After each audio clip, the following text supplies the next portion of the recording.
Untuk kreatin hari ini, oke, untuk kreatin hari ini kita bakal bahas ujian 1 di 6 yang 2021 ya. Jadi untuk yang 2022 itu sebenarnya eh, nggak ada soalnya gitu ya. Karena waktu itu eh, ibunya lagi pundung gitu karena ujian. Entah detailnya nggak usah dijelasin lah ya. Tapi intinya nggak ada gitu. Jadi kita bahas soal yang 2021 gitu ya. Oke, kita langsung aja. Oke, ini share screen aku kelihatan ya. Kelihatan Kak. Oke. Eh, Beda boleh sambil ini aja. Itu materi Dinam itu sampai mana sih yang udah atau yang masuk UTS? Sampai surface tension ya? Kimia permukaan ya? Atau udah nyampe viskositas kalau di kelas Ya kimia permukaan sih Kak, harusnya sampai kimia permukaan adsorpsi. ya? Ya ya itu. Ya sampai Ya. adsorpsi ya. Oke. Ya. Ya, ini ujian satu juga sebenarnya sampai kimia permukaan juga, cuman ada tambahan viskositas di akhir gitu ya. Mungkin nanti kalau misalnya viskositas dirasa nggak perlu mungkin bisa di skip, tapi kita lihat nanti.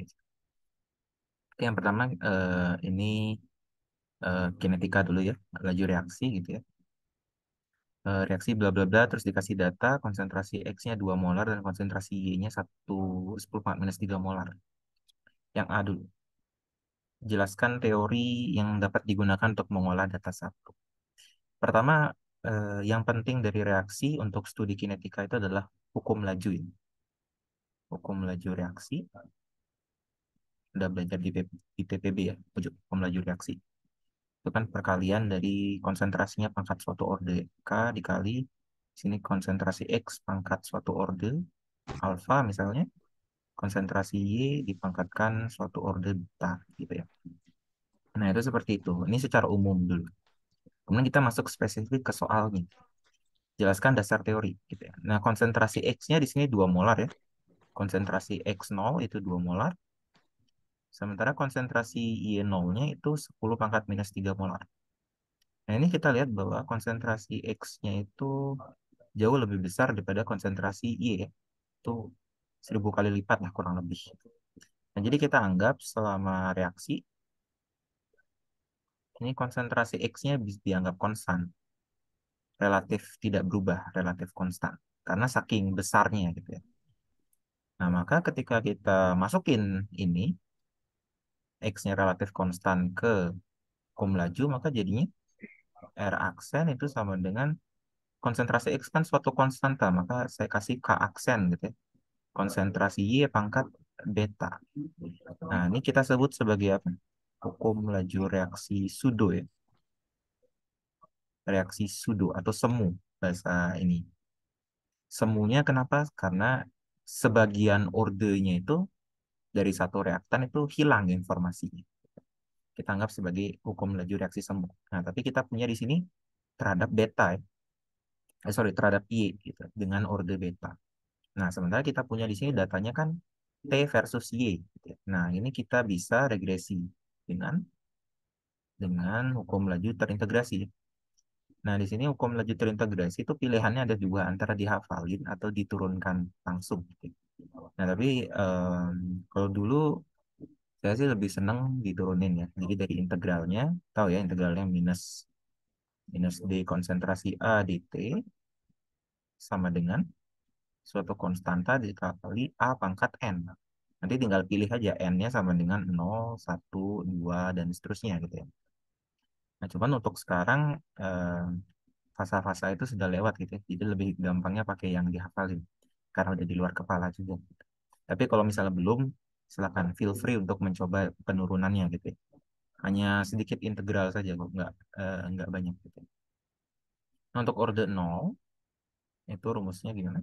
Konsentrasi A sama dengan konsentrasi A0 minus KT gitu ya. Kalau untuk orde 1, ini ln A0, ln A sama dengan ln A0 minus KT juga. Karena untuk yang orde 2, itu seper A sama dengan seper A0, ini positif plus KT. Nah, ini yang harus diperhatikan ya.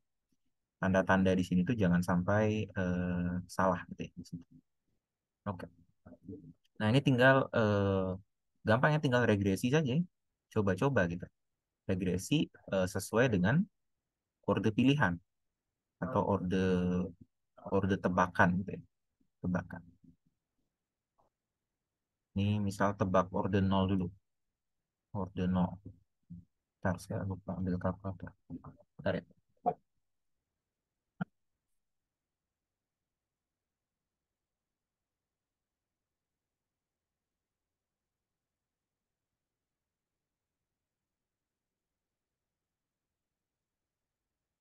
Oke.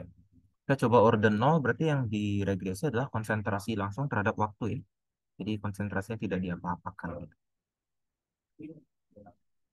Eh, di X-nya 0, 1, 2, 3, 4, 5, 6, 7, 7 ya. Kemudian ini 10 pangkat minus 3, 10 kali 10 pangkat minus 4, 8 minus 4, 7 minus 4, 6 minus 4, 5 minus 4, 6 minus 4, 5 minus 4, 4 minus 4, dan 3 minus 4. Oke, seperti itu. Kemudian kita dapat nilai R kuadratnya itu sama dengan 1 ya. Jadi R kuadratnya sama dengan 1. Mungkin kalau kalian yang sudah obvious gitu ya melihat trennya, ini perfectly linear ya, jadi sangat-sangat linear grafik ini. Gitu ya. Nah, ini saya nggak perlu ngeliatin hasil regresinya pun dapat persamaan. I sama dengan 10 pangkat minus 3 kurang 10 pangkat minus 4 X. Dengan tadi Y-nya adalah konsentrasi dari Y kapital dan X-nya adalah waktu tadi ya. Nah, tadi karena kita udah menemukan R kuadrat sama dengan 1, mah nggak perlu dicoba lagi ya. Jadi bisa dibilang beruntung lah orde nolnya seperti itu. Oke, itu. Jadi kita dapat bahwa eh, hukum laju reaksi semunya tadi, laju reaksi semuanya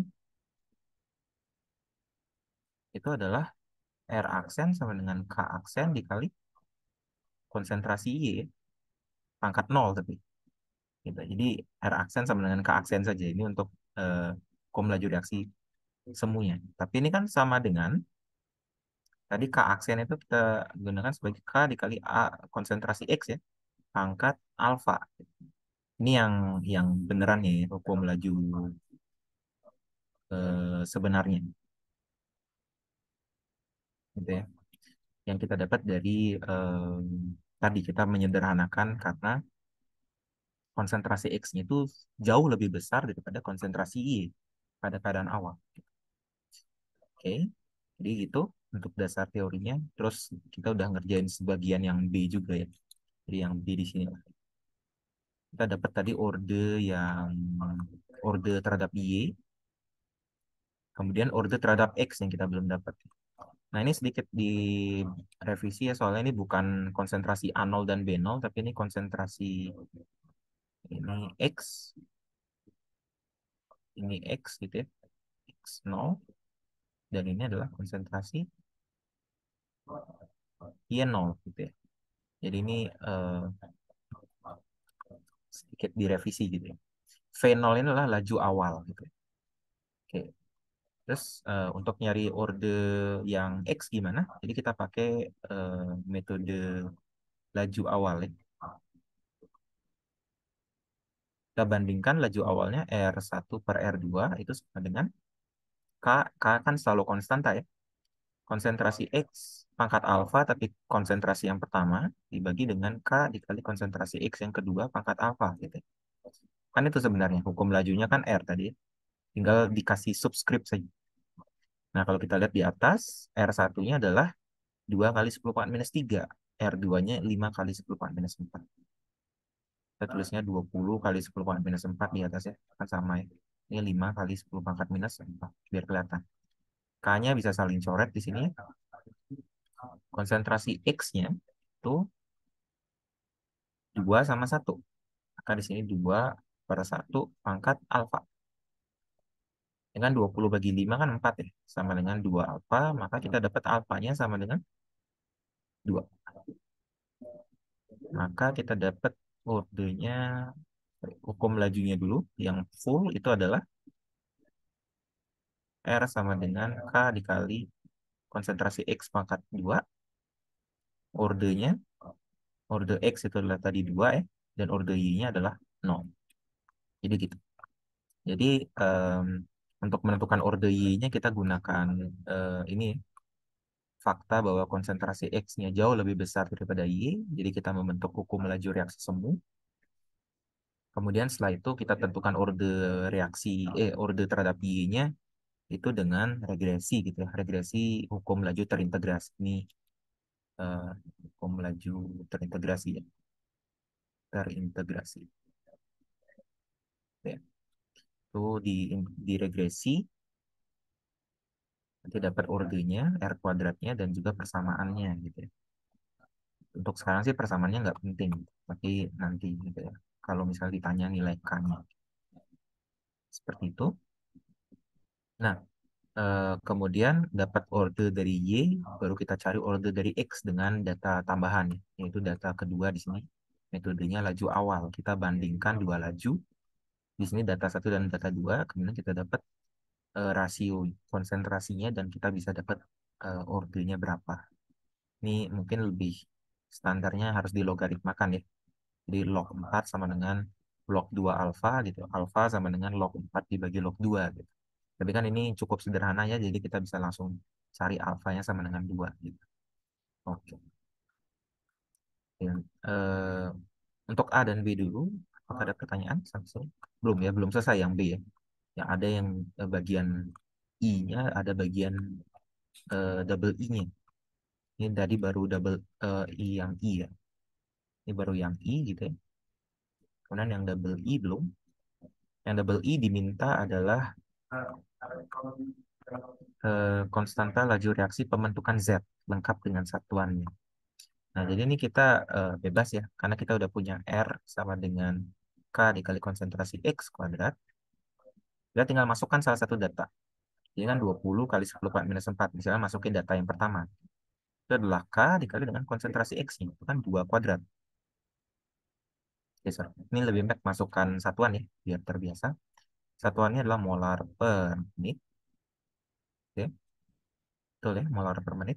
Iya. K-nya kita nggak tahu. X-nya adalah 2 molar kuadrat.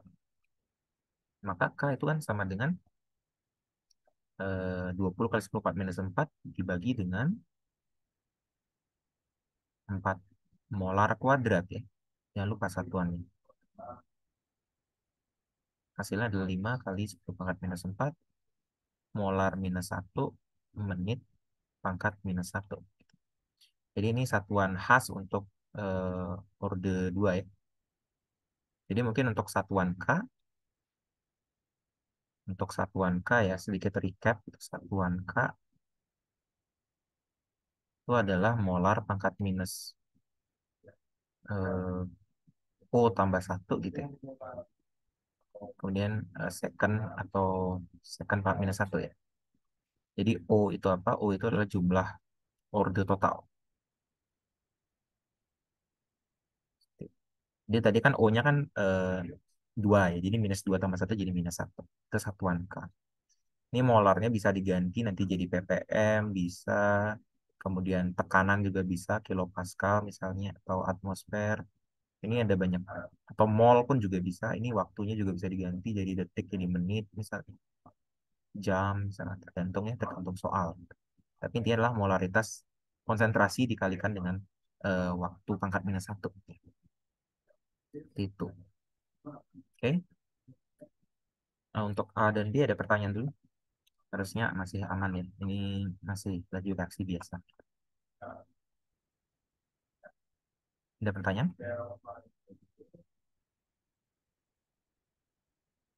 Ya, aku anggap nggak ada ya. Nanti bisa ditanyakan lanjut. Kemudian yang C. Diketahui bahwa reaksi tersebut terdapat dua jenis intermediate. Dan reaksi elementernya reaksi satu arah semua. Jadi tidak ada reaksi yang bolak-balik gitu ya. Ajukan mekanisme. Ini sebenarnya get kreatif ya. Jadi apapun mekanismenya itu sebenarnya diterima. Asalkan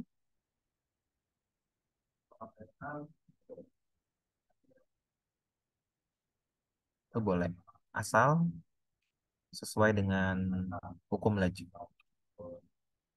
Jadi hukum laju ini semacam reality check gitu ya, untuk mekanisme yang kita bikin.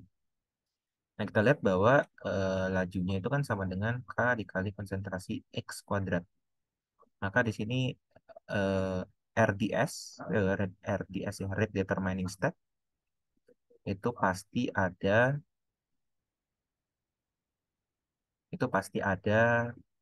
dua reaksi, reaksi X dengan dirinya sendiri. Seperti itu. Pasti ada ya reaksi ini. Nah, dengan informasi itu ya, jadi RDS rate determining step ini akan menentukan hukum lajunya nanti di reaksi elementer. Jadi mungkin mekanisme yang kita pilih, misalnya mekanisme satu ya, jadi saya mengilustrasikan semua mekanisme mungkin. Jadi X ditambah dengan X menjadi X2. Ini K1 gitu ya. Karena nggak ada bolak-balik, maka K1 saja. Kemudian X2 ditambah dengan X misalnya, jadi X3. Ini K2. Kemudian X3 ditambah Y menjadi Z. Gitu ya. Itu K3. Misalnya seperti itu. Atau X ditambah X menjadi X2. Jadi ini pasti ya. Ini RGS gitu. Gitu ya. Ini pasti gitu ya. RDS. K1 juga gitu.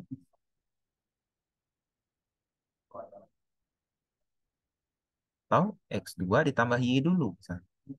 X2Y. Itu K2. X2Y ditambah X lagi baru menjadi Z. K3. Itu mekanisme 2 misalnya. Seperti itu ya. Nah, saya kasih sedikit example gitu ya. Tambahan lagi satu. X ditambah Y menjadi XY. Dan X ditambah X menjadi X2. Rate determining step. Ya. K1, K2, ini RDS. X2 ditambah XY menjadi Z. K3.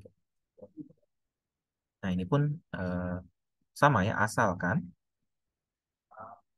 rate determining step-nya adalah reaksi antara X ditambah dengan X. Karena kita tahu ordenya adalah order 2 terhadap X kan. Jadi reaksi X ditambah X menjadi sesuatu itu pasti ada. Pasti ada, saya pastikan. Jadi ini ada banyak pilihan, sangat banyak. Jadi silakan sesuka hati, asalkan key key information-nya itu benar. Ini pasti ada. Ini key information. Nah, ternyata yang syarat bahwa apa tadi syaratnya? Dua jenis intermediate yang terlibat itu terpenuhi ternyata. Kalau kita lihat di mekanisme satu intermediate ada X2, ada X3. Terus nggak ada lagi kan? Sini ada X2. Ini saya kasih garis merah gitu ya untuk intermediate ya. X2, X2Y, terus nggak ada lagi. Kan ada dua ya. Kemudian ada XY, ada X2, dan X2 dan XY itu. Jadi ini tuh mengikuti dua intermediate itu. Jadi untuk reaksi elementer, elementer itu gimana sih syaratnya reaksi elementer? Itu adalah two body yang pertama atau dua molekul maksudnya. Jangan lebih, maksudnya jangan seperti ini X ditambah Y menjadi sesuatu. Ini nggak mungkin, tidak mungkin. Kenapa tidak mungkin? Mungkin kita agak sedikit lebih maju gitu ya. Itu karena X gitu ya, ini ketemu, X ketemu, Y ketemu gitu. Di satu titik. Ini namanya three body collision bahasa Inggrisnya. Atau tumbukan eh, tiga benda gitu. Dan ini sangat improbable, sangat tidak mungkin. Jadi reaksi elementer itu two body. yang pertama ya. Jadi hanya dua molekul saja, X dan Y atau X dan X gitu ya. Kemudian two body yang kedua adalah order reaksinya. Sorry, order reaksi itu. Order reaksi itu sama dengan coefficient stoichiometry. Nah, maka di sini kan kalau X dengan X kan satu dan satu tuh. Jadi tinggal dijumlahkan saja jadi dua. Gitu. Sebenarnya itu saja sih sebenarnya ya. Untuk reaksi elementer ya. Jadi two body yang pertama dan kedua adalah order reaksinya sama dengan coefficient stoichiometry. Sisanya akan mengikuti ya. Jumlah intermediate lah atau apa gitu. Ya. Seperti itu. Oke.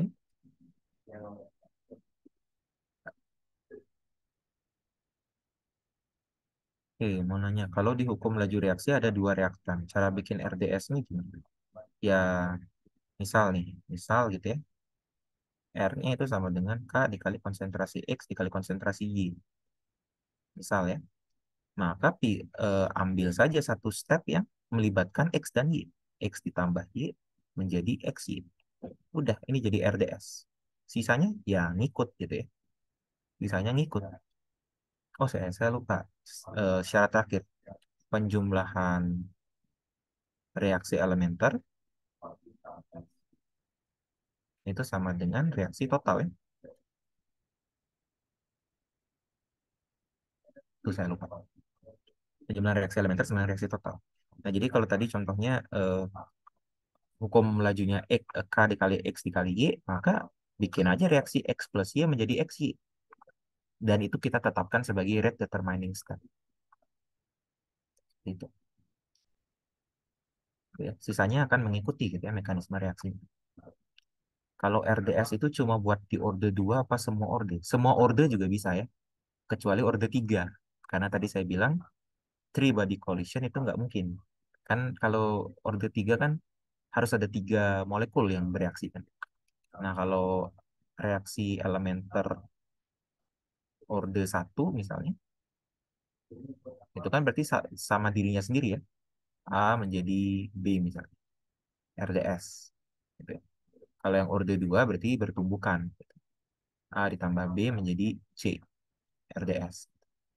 Jadi hanya ada dua kemungkinan saja, satu dan dua.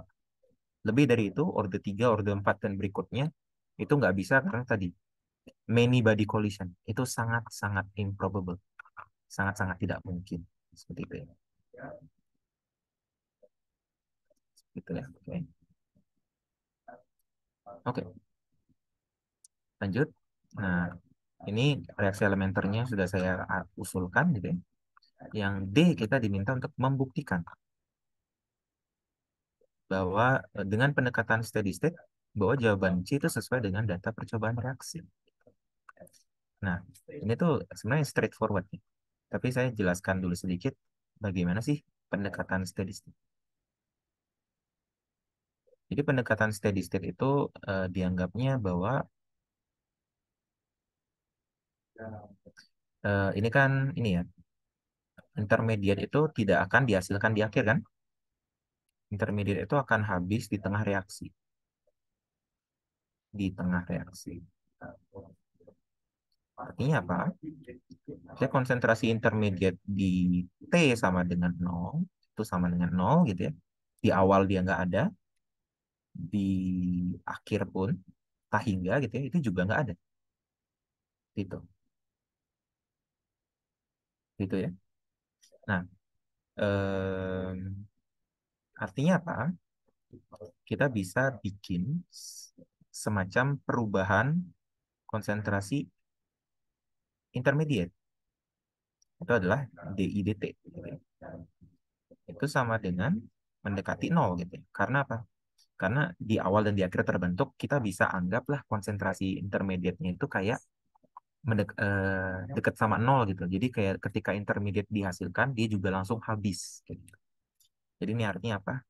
Jika I dihasilkan,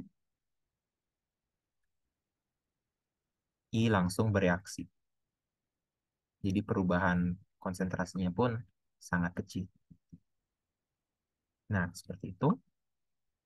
Nah, dari hukum lajunya, saya pilih mekanisme satu ya.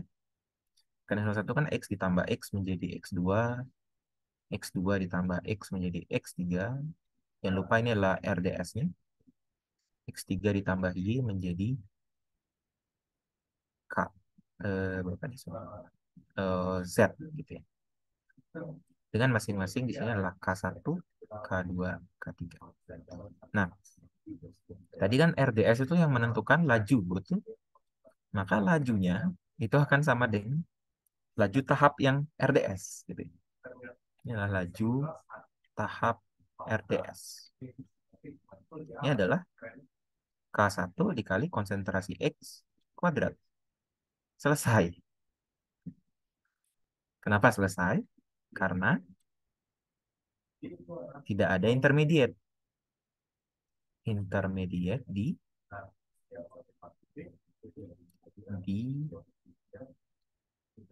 apa namanya? Di RDS. Gitu ya. Di ekspresi RDS. Kan tidak ada intermediate kan?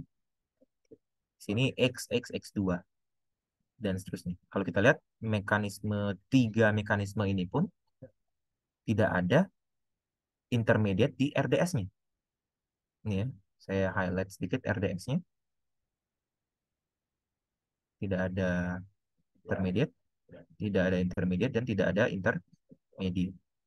Nah, ini kan hasilnya kan sebenarnya datang dari key information tadi bahwa eh, lajunya orde 2 terhadap X, maka X ditambah X itu pasti ada dan RDS gitu ya.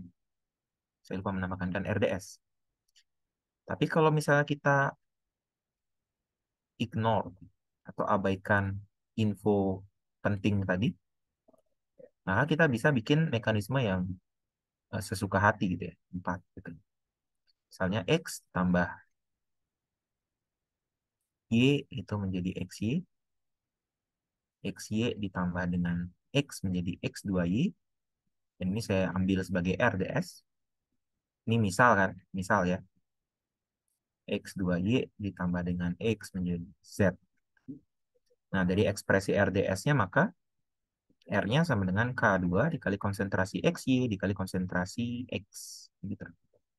Pertanyaannya, XY itu konsentrasinya berapa? Maka kita gunakan pendekatan steady state tadi. D konsentrasi XY dt itu mendekati 0. Itu kita anggap 0 saja. Nah, XY ini kan bisa dihasilkan dari reaksi ini dan bisa dimakan atau digunakan bereaksi gitu ya di reaksi yang ini. Nah, kita bikin ini K1 konsentrasi X konsentrasi Y. Ini kan adalah pertambahan, maka tandanya positif. Dikurangi dengan K2 konsentrasi XY konsentrasi X. Ini negatif karena dia pengurangan, karena dia digunakan XY. Kita bisa solve, cari nilai konsentrasi XY. Gampang ya, pindah-pindah ruas saja. Nah, ini X kan bisa dicoret ya. Maka kita dapat konsentrasi XY itu sama dengan K1 per K2 dikali konsentrasi Y. Kita dapat ini dari steady state. Setelah itu tinggal dimasukkan ke persamaan laju reaksi. R sama dengan K2 konsentrasi XY konsentrasi X. Itu ya. Kita masukkan saja K1 per K2 konsentrasi Y kali K2 di depan ya, sekali lupa, kali konsentrasi X. Saling coret, maka kita dapat apa? K1 konsentrasi X konsentrasi Y. Dan ini adalah kontradiksi. Kontradiksi terhadap apa? Kontradiksi terhadap hukum laju sebenarnya. Hukum laju sebenarnya itu adalah R sama dengan K konsentrasi X kuadrat. Gitu. Nah, itu kalau kita abaikan info penting. Ini misal. Ini misal. Biar tidak confuse. Seperti itu. Nah, jadi sebenarnya hasil eksperimen itu mempengaruhi mekanisme yang bisa kita ambil dengan key information tadi. Kalau kita abaikan key information itu dan bahasanya get creative gitu ya, ya cobalah bebas gitu kan suka-suka saya gitu. Nah, hasilnya apa? Ada banyak kemungkinan dia akan kontradiksi dengan hukum laju yang sebenarnya. Ini misalnya RDS-nya dipakai XY ditambah X menjadi X2Y. silakan by all means coba saja RDS yang lain yang tidak reaksi X ditambah X menjadi sesuatu. Itu pasti akan kontradiksi dengan apa namanya? Kontradiksi dengan hukum laju yang sebenarnya. Seperti itu. Jadi itu sedikit trik ya. Sedikit trik tentang menentukan mekanisme reaksi. Oke. Mau nanya di reaksi pertama kan X2 dipakai lagi di reaksi selanjutnya. Kenapa dia nggak termasuk intermediate?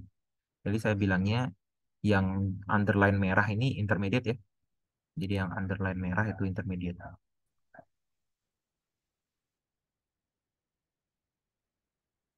Intermediate.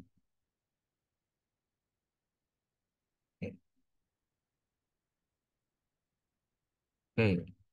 Apa reaksi totalnya dari C yang C gak harus sama persis kayak di laju reaksi. Misal lajunya K, konsentrasi A, konsentrasi B. Jadi reaksi totalnya harus jadi A tambah B menjadi P. Tidak harus ya.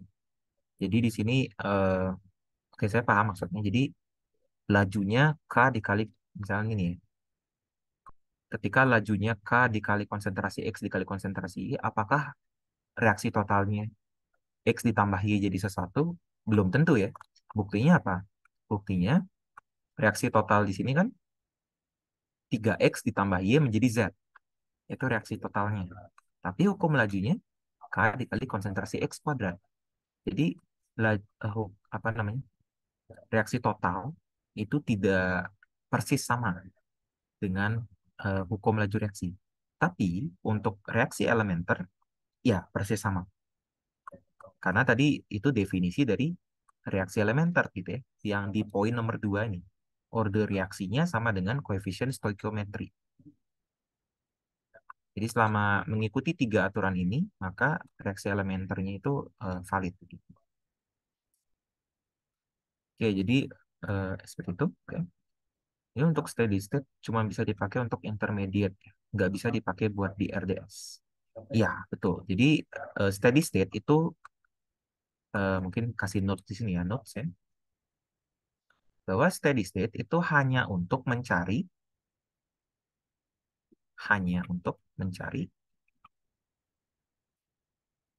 konsentrasi intermediate. Ya, saya garis bawahi hanya gitu ya. Nah, nanti dari konsentrasi intermediate bisa dimasukkan ke RDS-nya. Nah, tapi jangan langsung main steady state. Ini tips ya. Jangan langsung steady state.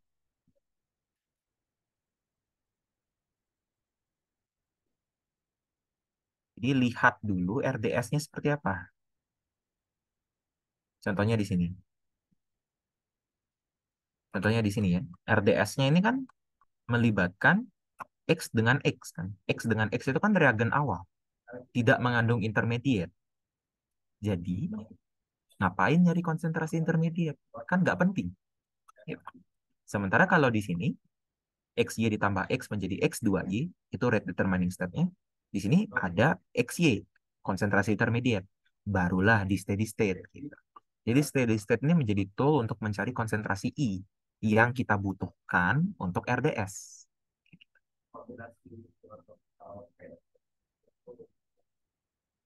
Begitu ya. Oke. Perkiraan mekanisme pertama kalau dipakai pendekatan steady state apakah bisa? Kalau enggak, kenapa kalau nggak bisa pakai steady state? Sebenarnya mekanisme pertama itu gimana? Satu ini maksudnya. Ini. Ini bukan masalah bisa dan nggak bisa steady state. Intinya adalah steady state itu untuk mencari konsentrasi intermediate. Pertanyaannya, di tahap di ini mekanisme yang pertama, rate determining step-nya mengandung intermediate nggak? Reaktannya ya maksudnya ya, jangan produk. Produk mah ya udah gitu bodo amat. Reaktannya apakah mengandung intermediate? Kan tidak ada. Buat apa steady state? Buang-buang waktu gitu kan. Karena steady state itu hanya untuk mencari konsentrasi I, intermediate. Dari situ dimasukkan ke RDS. Nah, tapi RDS-nya tidak mengandung intermediate. Jadi buat apa buang waktu? Langsung aja selesai. Menurut saya ini ketika dulu ya mengerjakan latihan ini, saya ngeliat soal yang nomor D ini kok easy point gitu. Karena apa? Karena pendekatan steady state buat apa gitu? Karena nggak dipakai. Steady state-nya itu tidak perlu karena apa? Karena intermediate-nya itu pasti tidak mungkin ada di rate determining step. Tidak mungkinnya karena apa? Karena tadi key information yang kita dapat dari hukum laju reaksi yang realnya. Karena X-nya itu adalah orde 2, maka pasti ada X ditambah dengan X. Seperti itu. Pasti ada reaksi ini, X ditambah X menjadi sesuatu. Gitu ya. Nggak mungkin enggak. Itu yang saya bilang. Nggak mungkin enggak. Nah, nanti ada kemungkinan reaksi balik. Nah, itu memberikan tambahan kemungkinan. Gitu. Nah, ini yang reaksi balik itu yang tidak bisa disamakan dengan reaksi yang searah ini. Tapi kalau reaksi searah kira-kira seperti itu. Mungkin nanti di akhir kalau masih ada sisa waktu kita coba bahas yang reaksi yang apa namanya yang dua arah gitu ya. Oke, seperti itu. Jadi cukup itu untuk mekanisme ya. Jadi selama syarat reaksi elementer itu benar dan juga mekanismenya tadi memperhatikan key information, harusnya mekanismenya benar. Yes. Oke. Oke, kita lanjut ke soal nomor 2 ya. Diketahui reaksi ini ya ini dari organik ya, SN2.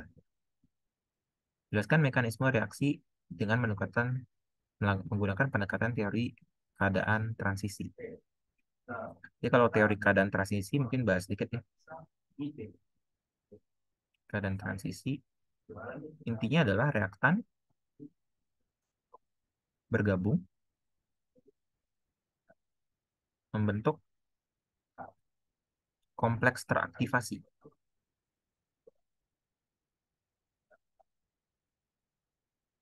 Jadi teraktivasi itu maksudnya apa? Artinya energinya lebih aja gitu ya. Energinya lebih. Itu maksudnya teraktivasi. Reaktan bergabung membentuk kompleks teraktivasi dengan probabilitas tertentu.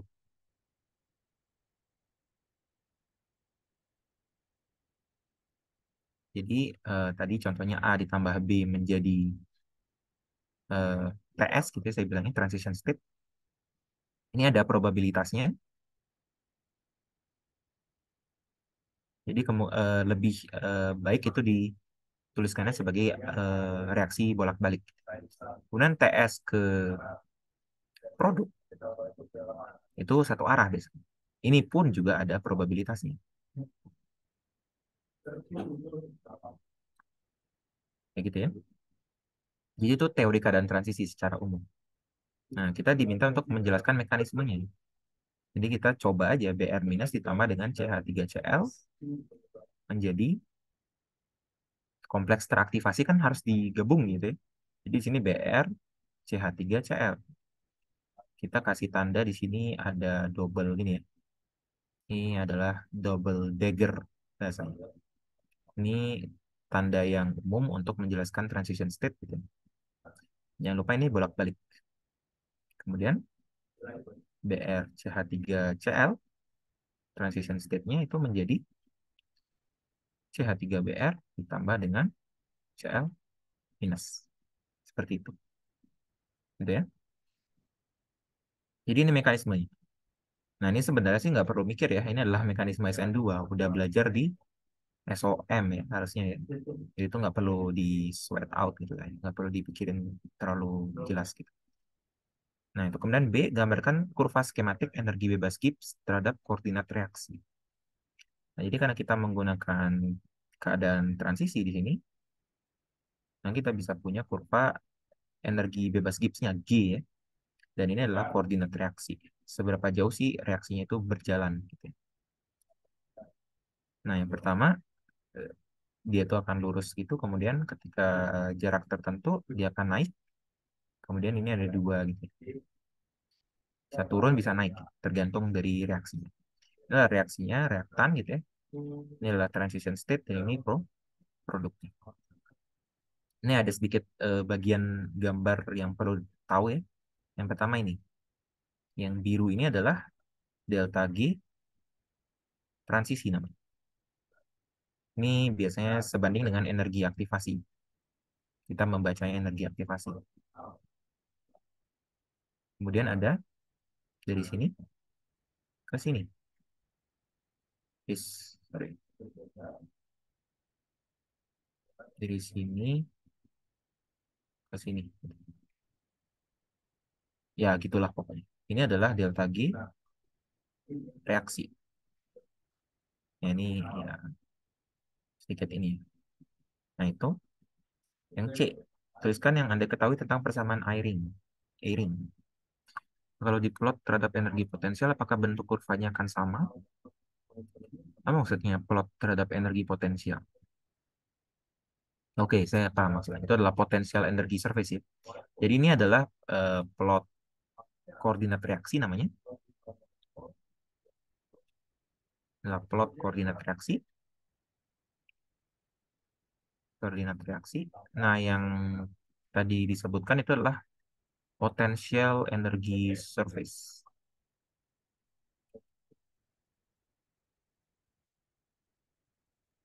Potential energy surface, skala lambangnya V. Nah, ini tuh sebenarnya ada plot 3 dimensi sebenarnya. Plot 3 dimensi, ini ada koordinat reaksi yang pertama gitu ya. Reaksi 1, dan ini adalah koordinat reaksi 2. Jadi entah itu apa, mungkin jarak antar ikatan atau sudutnya yang dilihat. Ya.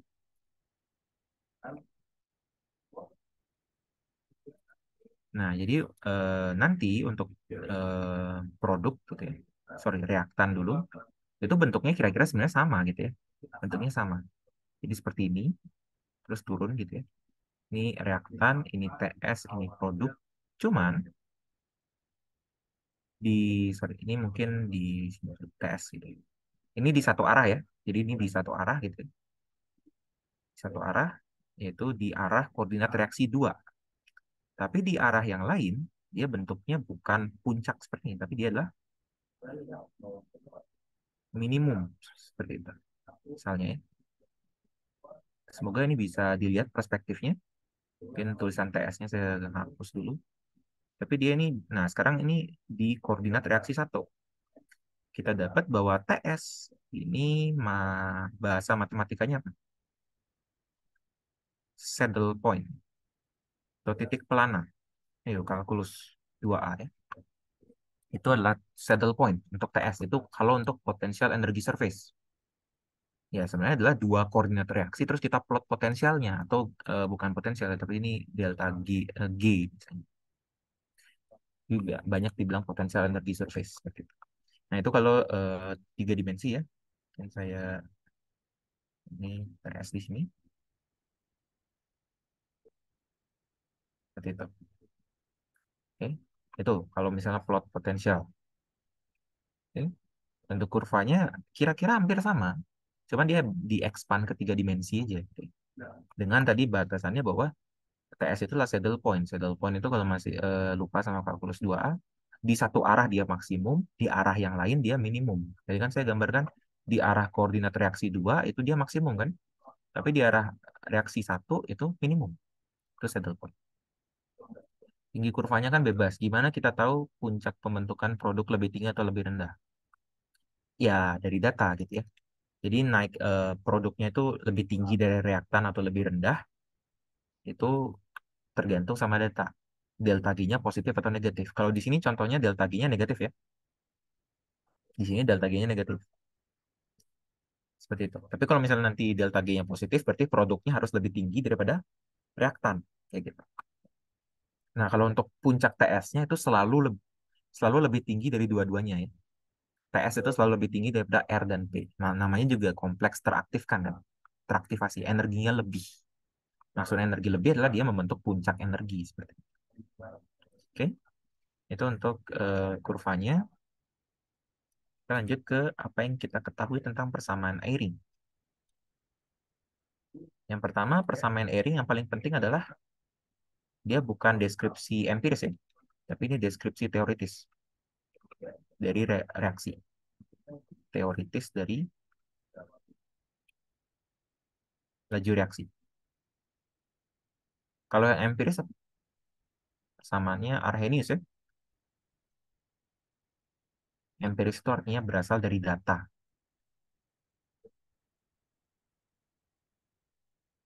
Empiris itu artinya dari data, sementara teoritis itu asalnya dari mana ya? Dari teori. Teorinya apa yang digunakan? Teorinya adalah termodinamika statistik. Sebenarnya udah belajar di SIK tapi belum dalam ya termodinamika statistik. Jadi dari termodinamika statistik kita bisa turunkan banyak partisi-partisi bla bla bla segala macam. Ntar eh, kita dapat apa yang disebut dengan eh, tetapan laju reaksinya ya, K sama dengan suatu konstanta K yang lebih fancy sedikit, KBT per H, kemudian E pangkat minus delta G transisi dibagi RT. Ini adalah persamaan air ya. Itu hasilnya tiga poin penting. Yang pertama adalah deskripsi teoritis, teorinya dari termodinamika statistik, dan persamaannya ini. Ya. Agak ribet, yes, ribet. Tapi dia bisa mendeskripsikan semua reaksi yang ada. Kenapa delta G-nya negatif? Itu saya bebas itu sebenarnya. Itu mah apa namanya? Saya juga nggak tahu ya delta G-nya negatif atau positif. Cuman saya memilih untuk menggambarkannya negatif. Gitu ya. Memilih ya, memilih. Soal nanti apakah delta G-nya di atas atau di bawah itu your choice bahasanya. Terserah. Nggak akan disalahkan selama bentuknya seperti ini. Bentuknya satu puncak. Kalau dua puncak itu pasti salah. Karena apa? Berarti ada dua transition state kayak gitu. Jadi di sini yang ditekankan itu adalah bentuk puncaknya, ya. Sorry, bentuk kurvanya, bukan detail-detail seperti delta G-nya negatif atau positif dan sebagainya gitu. Bentuk puncaknya adalah, sorry, bentuk kurvanya adalah satu puncak, karena TS-nya cuma satu. Itu yang ditekankan di sini. Oke, oke, kita lanjut. Jelaskan tiga hal yang dapat dilakukan untuk menurunkan laju reaksi. Kira-kira apa yang bisa menurunkan? Yang pertama, jelas konsentrasi ya. Ini saya nggak perlu jelaskan lagi. Ini sudah jelas. Yang kedua, temperatur. Ini kalau kita lihat, K-nya itu sama dengan K yang lebih fancy, KBT per H, E pangkat minus delta G transisi dibagi dengan RT. Nah, saya lupa menjelaskan K ini apa. K ini itu adalah probabilitas TS berubah menjadi produk. Gitu ya. Jadi itu di-include juga di persamaan K. Gitu ya. Oke. Jadi konsentrasi jelas. Kalau temperatur kita lihat, coba T-nya mendekati tak hingga, artinya kita perbesar T. Kita lihat bahwa K-nya itu akan naik ya. Jadi naiknya dari mana? KBT kan naik terus. Naik terus ya kan. Selama T mendekati tak hingga. Kemudian E pangkat minus delta G per RT. Jadi kan ketika T-nya mendekati tak hingga ini kan akan mendekati nol ya. Maka ini akan mendekati satu. Maka ini naik juga. Gitu. Nah, maka kesimpulannya K-nya naik dengan temperaturnya mendekati tak hingga. Jadi sekarang agar turun, T-nya diturunkan. Oke. Kalau kenyataannya apa? Kenyataannya ada batas ya. Kenyataannya ada batas. Ada T maksimum bahasanya. Karena apa? Pada T maksimum ada reaksi lain yang mungkin terjadi.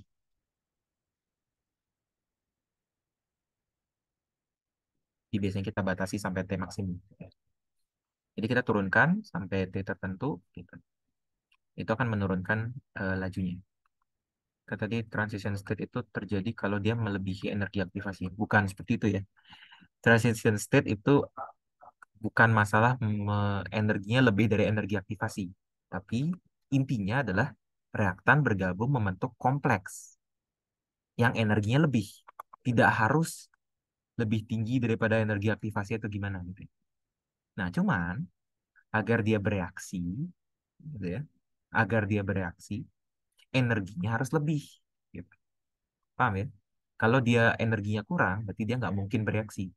Tapi kalau lebih, itu bisa bereaksi karena ada probabilitasnya. Oke. Nah, cuman ini kan saya kenapa kasih ini? Sorry, kenapa saya kasih delta G itu hampir sama dengan energi aktivasi karena kan kalian kenalnya energi aktivasi gitu. Ya. Nah, delta G transisi itu mirip dengan energi aktivasi, tapi tidak sepenuhnya benar gitu ya. Gitu ya. Jadi delta G itu biasanya sedikit lebih tinggi daripada energi aktivasi yang ada dari empiris gitu. Dari apa namanya? Dari eh, Arrhenius nih. Oke, seperti itu. Balik ke D. Jadi untuk menurunkan konsentrasi kan jelas ya. Jadi tinggal turunkan konsentrasi aja gitu ya. Turunkan konsentrasi.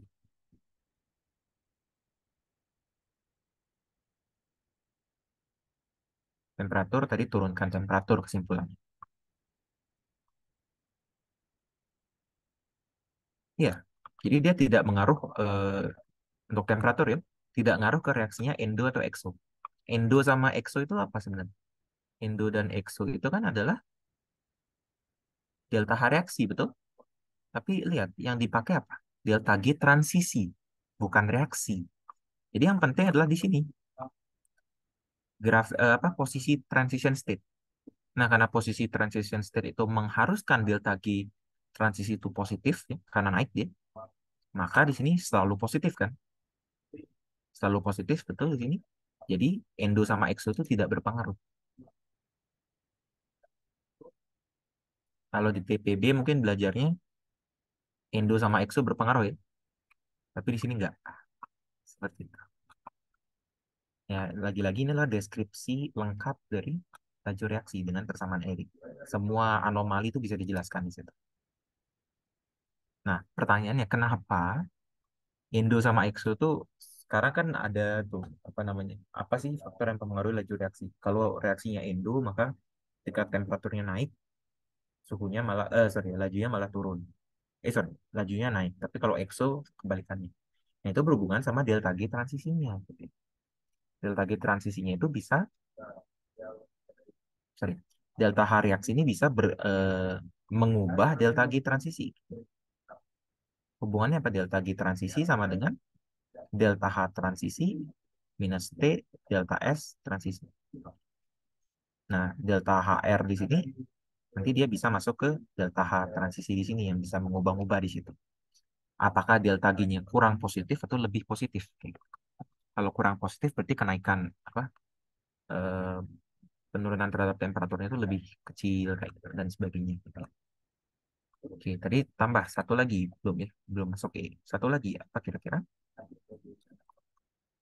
Yang tiga ini adalah hubungan dari pelarut,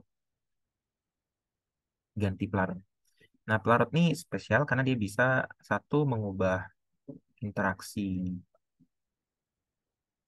interaksi atau kestabilan TS. Yang kedua dia bisa mengubah ya sebenarnya sih bisa memang mengubah interaksi kestabilan TS gitu. Cukup itu doang. Cuman kita membagi skopnya menjadi dua gitu ya. Jadi antara interaksi kimianya dan interaksi fisiknya. Nah, kalau fisik ini berhubungan sama gaya elektrostatik Coulomb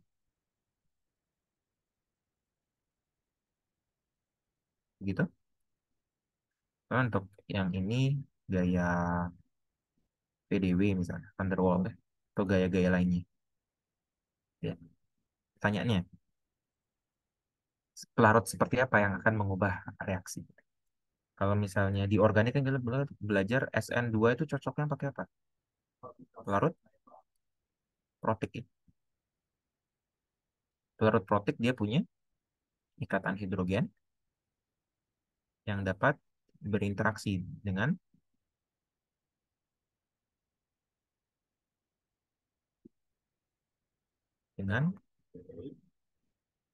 ion di situ. Nah, di sini hubungannya adalah ionnya bisa dibawa gitu ya oleh pelarut sehingga ini meningkatkan laju. Ya, jadi kalau gitu solusinya adalah ganti pelarut ke aprotik. Pelarut aprotik.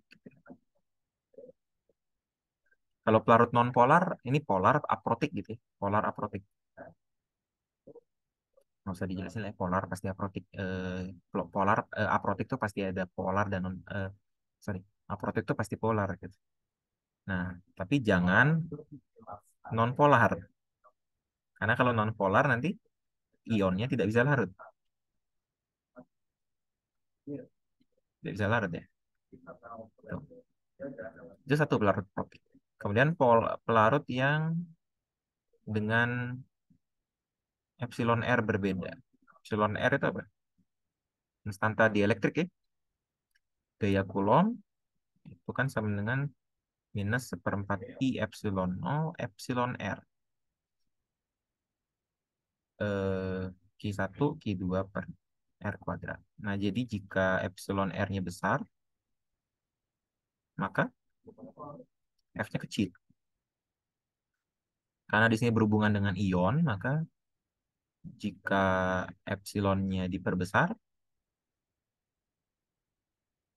nah interaksi antar ion jadi lebih lemah. Ion lebih lemah, jadi mobilitas ionnya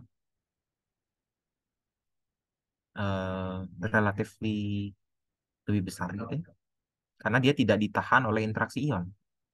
Sekarang bayangin aja mobilitas ion itu kayak gas bebas gitu. Karena epsilon R-nya sangat besar. Kalau gas bebas berarti kan reaksinya cepat ya. Jadi epsilon besar itu lajunya naik.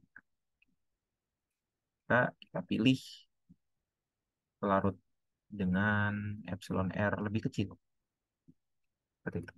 Tapi lagi-lagi jangan terlalu kecil. Karena kalau terlalu kecil nanti ionnya tidak bisa larut. Gitu ya. Tidak bisa larut. Itu kenapa alasannya air itu melarutkan ion, banyak melarutkan garam karena apa? Karena epsilon R-nya sangat besar untuk air. Tapi pelarut-pelarut lain kayak pelarut organik atau aseton misalnya, itu kan kurang, kurang larut ya. Etanol pun aja kurang larut. Gitu ya. Seperti itu. Jadi itu ada banyak pilihan atau banyak consideration untuk pelarut. Gitu ya. Sebenarnya satu lagi ada tambahan, tapi itu berhubungan sama soal berikutnya. Itu adalah kekuatan ion.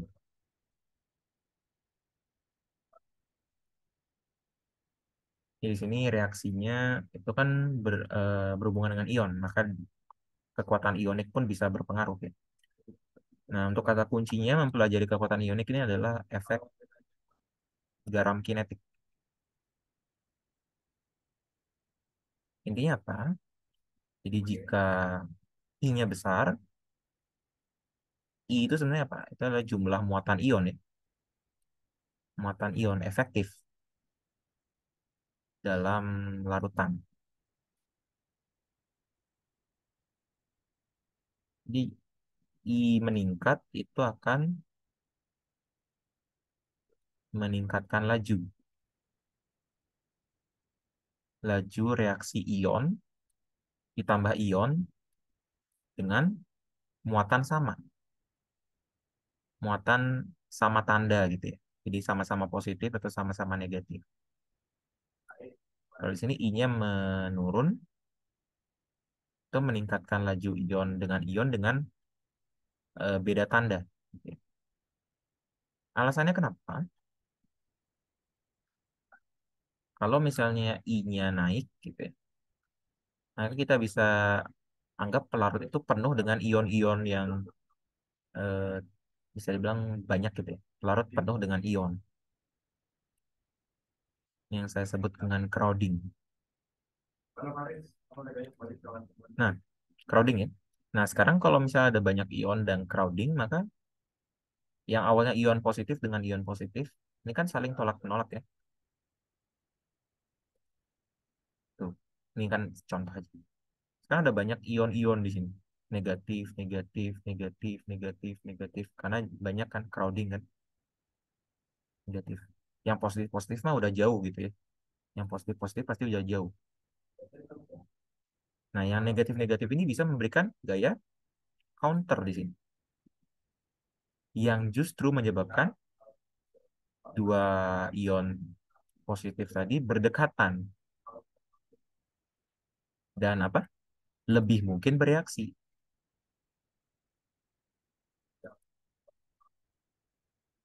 Seperti itu.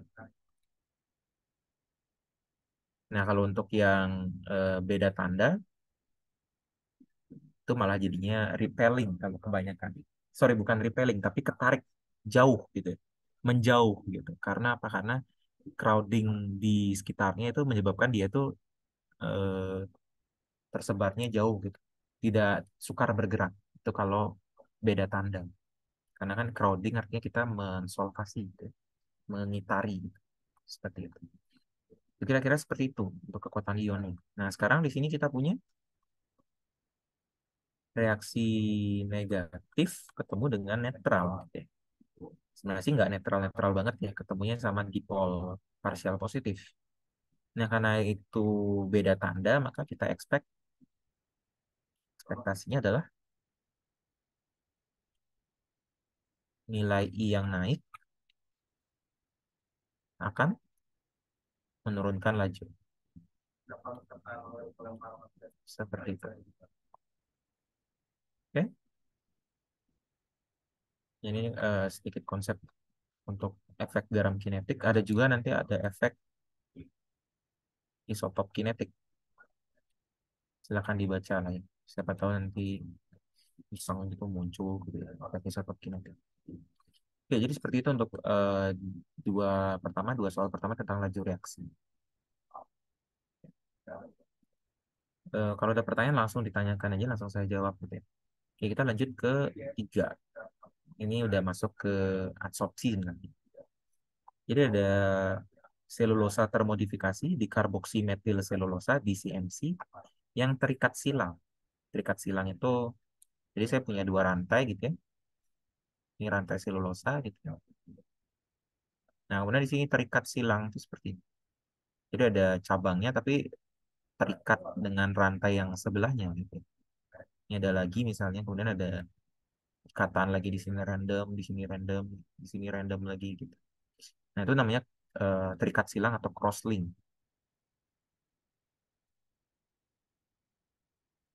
Nah, ini di CMC crosslink itu mengadsorpsi metilen biru. Ini em, sistemnya gitu ya. Jadi ini diambil dari jurnal. Ini ada tren dari Q-nya. Q ini adalah eh biasanya mungkin saya lebih suka bilangnya efisiensi absorpsi ya.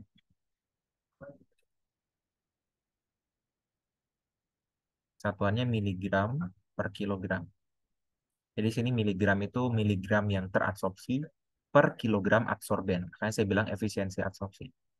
Karena ini menyatakan seberapa banyak sih yang diserap dengan 1 kilo absorben. Nah, terus di sini ada CE. CE ini adalah konsentrasi pada setimbang. Gitu. Yang A, jelaskan mengapa di CMC terikat silang dapat mengabsorpsi metilen biru. Nah, kalau absorpsi sebenarnya ada dua ya. Ada yang namanya absorpsi fisik dan juga ada kimia. Sederhananya, absorpsi fisik itu adalah interaksi gaya antar molekul gitu ya. Sementara untuk absorpsi kimia ini benar-benar ikatan kimia, legit gitu ya. Jadi ini ada ikatan kovalen, misalnya ikatan kimianya, itu ikatan ionik, kovalen atau ionik. Gitu. Nah, pertanyaannya kenapa gitu ya? Kita lihat di sini sebagian dari ininya, gitu ya, kan selulosa ya, ini terikat itu. Nah, kemudian ada bagian crosslinknya. Crosslinknya itu mengandung apa di sini? Itu mengandung, eh, saya gambar dulu lah ya.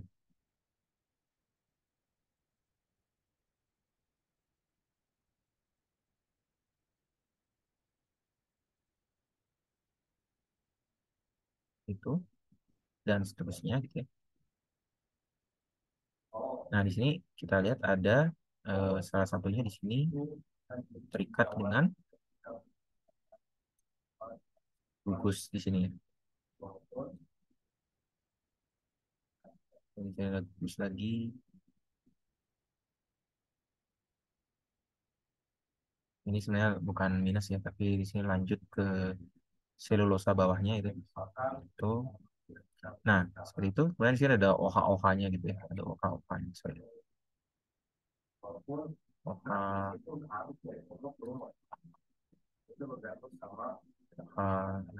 Tolong jangan diprotes, ini bukan selulosa yang benar ya.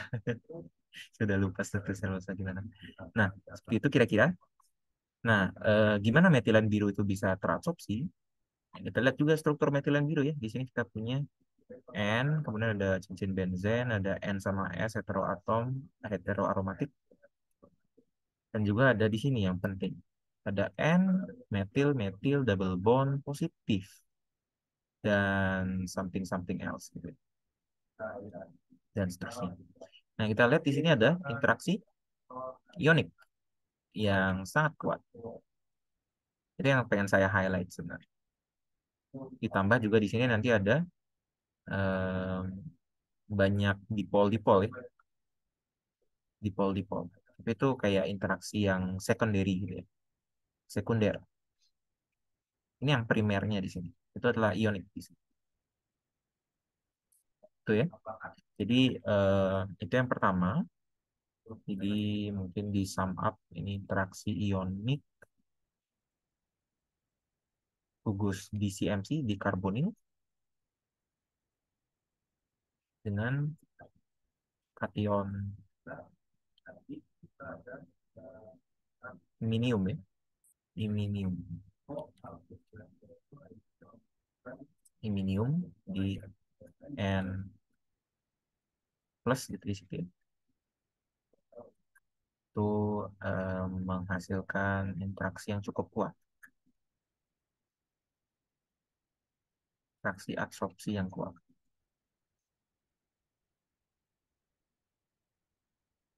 Oke, tuh. Yang kedua, pengaruh pengikat silangan di CMC terhadap proses absorpsi.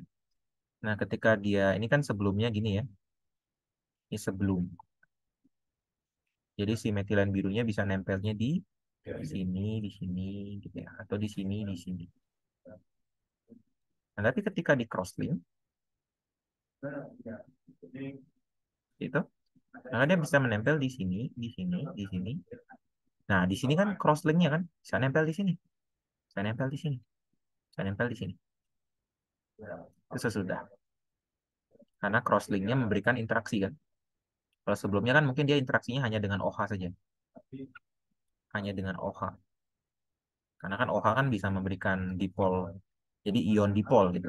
Kalau di sini sesudah dia ada, di sini ada ionik di sini. Di sini tetap dengan dipol, dipol OH. Nah, artinya apa? Satu, memberikan interaksi yang lebih baik.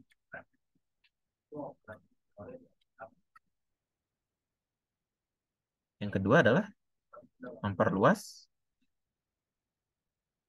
permukaan absorpsi. Itu obvious ya. Ini kan cuma 4, terus saya gambarnya lebih banyak kayak gitu. Seperti itu kira-kira. Jadi dengan cross-linking itu memberikan interaksi yang lebih baik, satu. Dan kedua adalah memperluas permukaan absorpsi. Efeknya apa? Efeknya yang pertama adalah yang satu. Absorpsinya tahan pada temperatur lebih tinggi. Jadi kan kalau biasanya kan ketika T-nya dinaikin, absorpsinya bakal lepas. Karena apa? Karena interaksi gaya antar molekul itu kan lemah ya. Jadi naik suhunya dikit aja dia langsung pecah gitu ya. Bahasanya denaturasi kalau di biokim gitu ya. Contohnya kan di telur, misalnya kita masak telur, struktur sekundernya kan hancur kan. Struktur sekunder itu kan berasal dari apa? Interaksi antar molekul sebenarnya.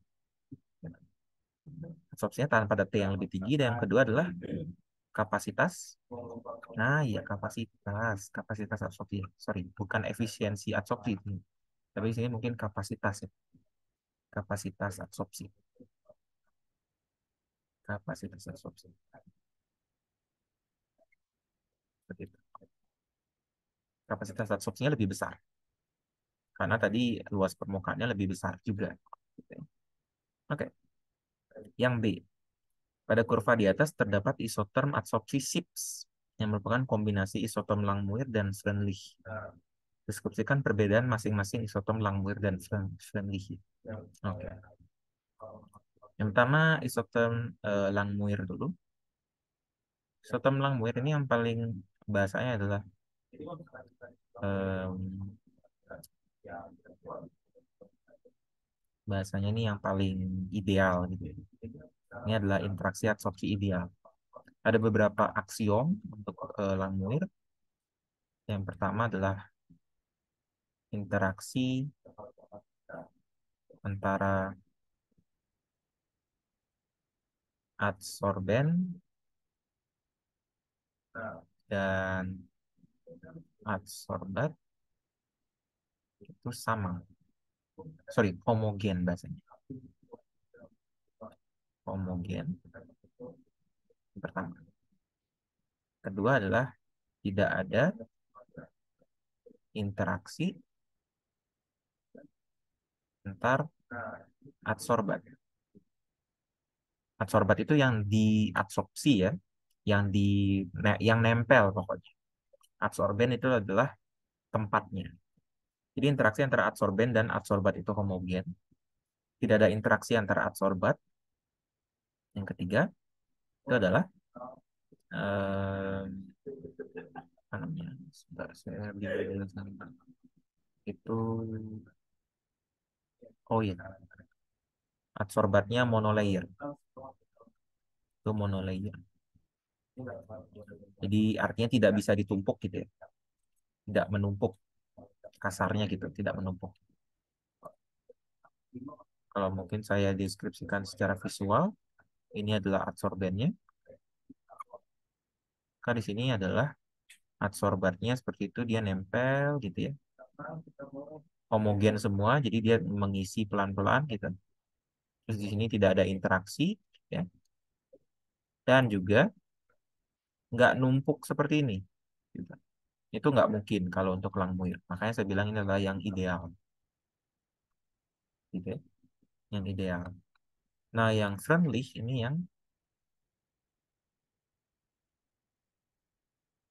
yang sangat tidak ideal.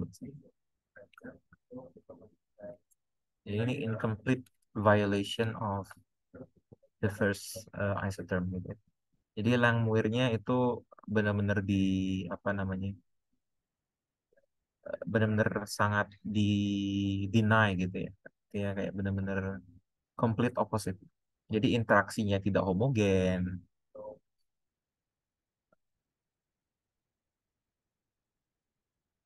Kemudian ini selalu ada interaksi gitu.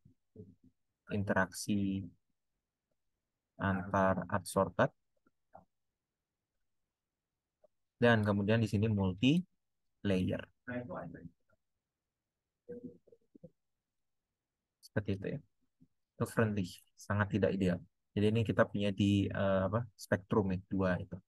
Nah, isoterm yang lain, misalnya isoterm SIPS contohnya, atau nanti BET, saya lupa singkatannya apa. Nah, itu semua adalah di antara dua itu, Langmuir dan Friendly. Kalau dari data itu bisa tahu nggak kalau reaksi adsorpsinya spontan atau enggak? Spontan itu artinya apa?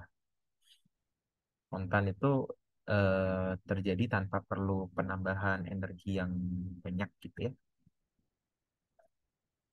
Dia butuh energi tapi tidak perlu sebanyak itu, istilahnya. Spontan gitu ya. Nah, jadi reaksi apa adsorpsi itu pasti spontan gitu ya. Pasti spontan terjadi. Pertanyaannya banyak atau enggak? Banyak atau enggak? Maksudnya kapasitasnya besar atau enggak? Jadi ini bukan masalah kespontanan atau enggak spontan ya. Begitu. Nah, sebenarnya kalau berbicara termodinamika, itu sebenarnya bisa dihitung ya apakah adsorpsi itu spontan atau tidak. Caranya gimana? Ya cari delta G adsorpsinya gitu ya. Cari delta G adsorpsi itu bisa tahu spontan atau tidak. Pertanyaannya gimana? Jadi cari delta H adsorpsi dulu, kemudian delta S adsorpsi, kemudian suhunya berapa, nanti hitung delta G-nya sama dengan delta H adsorpsi minus T delta S adsorpsi. Delta H adsorpsinya ini pasti negatif dan ini pasti positif. Sorry, ini pasti negatif. Delta S. Kenapa negatif? Karena kan dua bergabung. Seperti itu kan? Pasti dong delta S-nya negatif. Karena entropi itu kan lebih kurang teratur kan. Kalau adsorpsi kan lebih teratur. Jadi dia akan negatif. Kalau delta H-nya negatif karena apa? Karena di sini interaksi. Ini kurang kurang teratur ke lebih teratur. Itu bisa dicari sebenarnya. Oke. Arti mg per G itu apa? Sama gambar pengikat silangan. Ya, ini sebenarnya skematik aja. Kalau bisa sih di zoom aja ya ke gambar ini. Karena ini bakalan resolusinya pecah. Jadi silakan lihat soal aslinya gitu. Nah, kalau kita lihat di sini kan dia ngebentuk ini backbone selulosa gitu ya. Kemudian di sini ini kan sebenarnya ada lagi nih cross linking gitu ya. Nah, ini kan ngebentuk semacam lingkaran atau pocket gitu ya. Gitu. Nah, di dalam pocket-pocket ini bisa nyempil tuh metilen biru di sini. Kayak gitu. Itu yang ingin saya gambarkan sebenarnya. Nah, nyempilnya kenapa? Ini kan ada cross linking nih, lanjut ya. Ini juga ada selulosa di bawahnya gitu rantai. Nah, maka si metilen biru itu akan nyempil di sini tuh metilen biru. Kenapa bisa nyempil? Ini saya jelaskan di sini. Jadi di sini kan metilen biru ada bagian positifnya nih. Kalau dilihat di sini, ini kan ada bagian positifnya di sini. Bagian positif. Bagian positifnya itu bisa berinteraksi dengan bagian negatif yang dari sini kan. Itu kan ada ONA tuh. ONA kan nanti ketika dalam larutan Na plusnya lepas, jadi O minus. Itu bisa berinteraksi dan menghasilkan interaksi adsorpsi gitu. Karena tadi adsorpsi itu kan ada dua di sini, fisik sama kimia. Yang fisik itu interaksi gaya antar molekul, yang kimia itu ikatan. Kalau di sini kan bukan ikatan kan, karena ini cuma interaksi ionik antar dua molekul. Maka di sini dibilangnya interaksi gaya antar molekul seperti itu. Betul sih sebenarnya ya. Nah, untuk makna dari Mg per G itu sebenarnya kita lanjut dulu ke soal yang C ya, dan D sebenarnya. Tadi saya bilang Q yang mg per kilogram tadi artinya kapasitas absorpsi. Berapa banyak sih adsorben yang, adsorbat yang diserap dalam 1 kilogram adsorben? Berapa banyak sih yang terserap dalam dalam 1 kilogram penyerapnya gitu? Berapa banyak air yang masuk ke dalam 1 kilo spons kayak itu bahasanya ya? Gitu kira-kira. Nah, kita lihat di sini gambarnya walaupun agak burik ya, atau silakan lihat aja di soal yang lebih bagus gitu. Seperti apa. Cuman di sini saya lihat dulu. Nah, yang Langmuir itu yang berwarna hijau pH 6,4. Cuman di sini kan SIPS ya. Kita lihat yang SIPS. Di sini SIPS cuma sorry. SIPS cuma ada satu ya sayangnya. Jadi ini defeat the purpose dong. Pertanyaan. Cuma ada satu doang datanya. Gitu ya. Nah, jadi kalau kita lihat di sini di pH 6,4, Langmuir, Freundlich, dan juga Sips itu Qi-nya lebih tinggi. Gitu ya. Qi-nya lebih tinggi. Tapi kalau di pH 3, itu Qi-nya lebih rendah. Yang biru sama yang merah. Jadi kalau dari grafiknya saja, itu jelas ya. Grafiknya jelas bahwa pH 6,4 itu lebih baik. Karena Qi-nya lebih besar. Pertanyaannya, kenapa? Nah, jadi ketika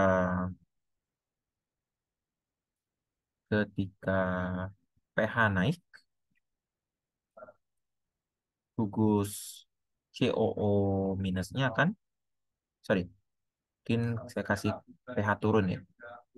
Gugus COO minus yang awalnya ada di situ akan terprotonasi.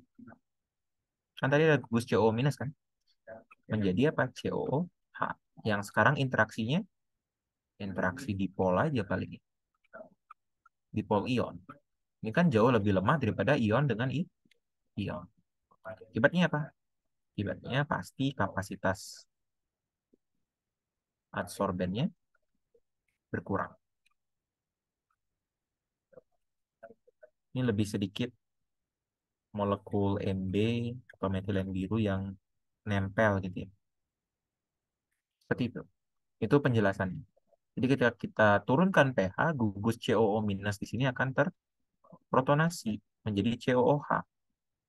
Dan setelah itu interaksinya melemah jadi dari ion-ion ke dipol ion. Dan karena interaksinya melemah pun kapasitasnya juga akan berkurang. Oke. Sekarang yang D. Hitung dosis adsorben gram per liter yang diperlukan untuk menurunkan kadar metilen biru dari 1500 ppm menjadi 100 ppm.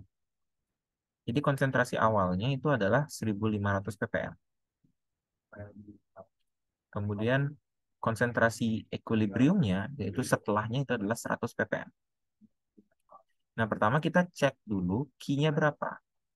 Q pada CE. Sini kan kita pakainya SIPS ya. Zoom sedikit. SIPS-nya adalah ada konsentrasi 100 mg per liter. Sini kira-kira ya. Tarik garis ke atas. Eh, Kira-kira 1400 ya. 1400 gram per miligram. Dapatnya Q-nya sama dengan 1400 gram, miligram per kilogram. Tanya dosisnya dalam gram per liter. Ini CE-nya ppm berarti ini sama dengan apa? Miligram per liter ya. Oke. Gimana? Jadi kan dosis atau C adsorben itu kan sama dengan jumlah yang diserap. Ini logika dulu ya. Dibagi dengan konsentrasi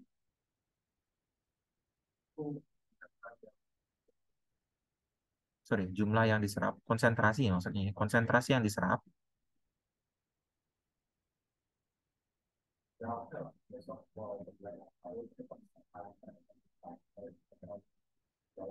dibagi dengan kapasitasnya adsorben. Oke, jadi saya ini dulu ya, bagi dulu ya. Massa adsorben itu sama dengan massa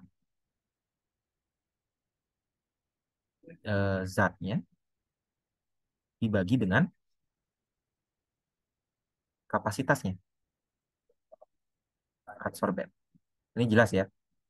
Jadi massa adsorbennya sama dengan massa zat dibagi dengan kapasitas adsorben. Massa zatnya apa? Itu kan adalah C awal dikurangi dengan C akhir dikali dengan volumenya. Ini kan konsentrasi awal dikurangi konsentrasi akhir dikali volumenya. Entah volumenya berapa. Nggak penting. Kapasitas adsorben adalah Q. Gitu ya.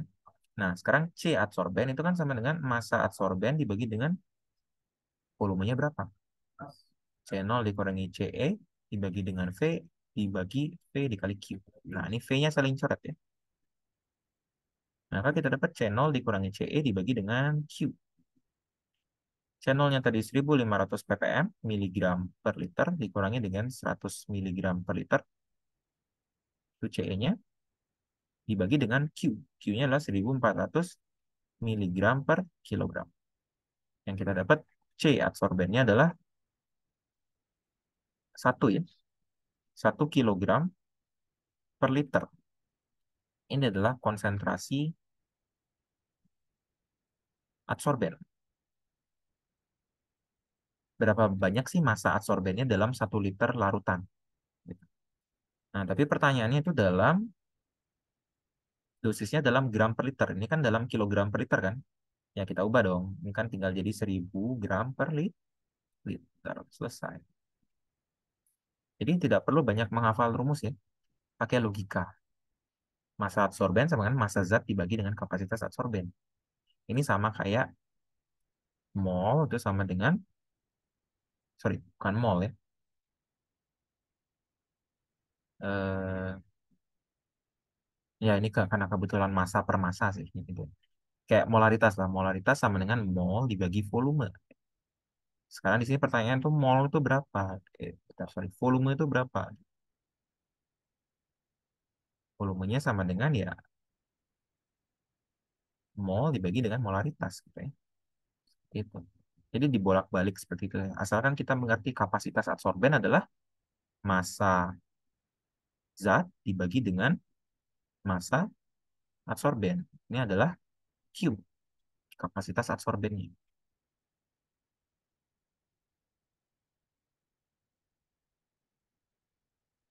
Oke, apakah tadi di miligram per gram?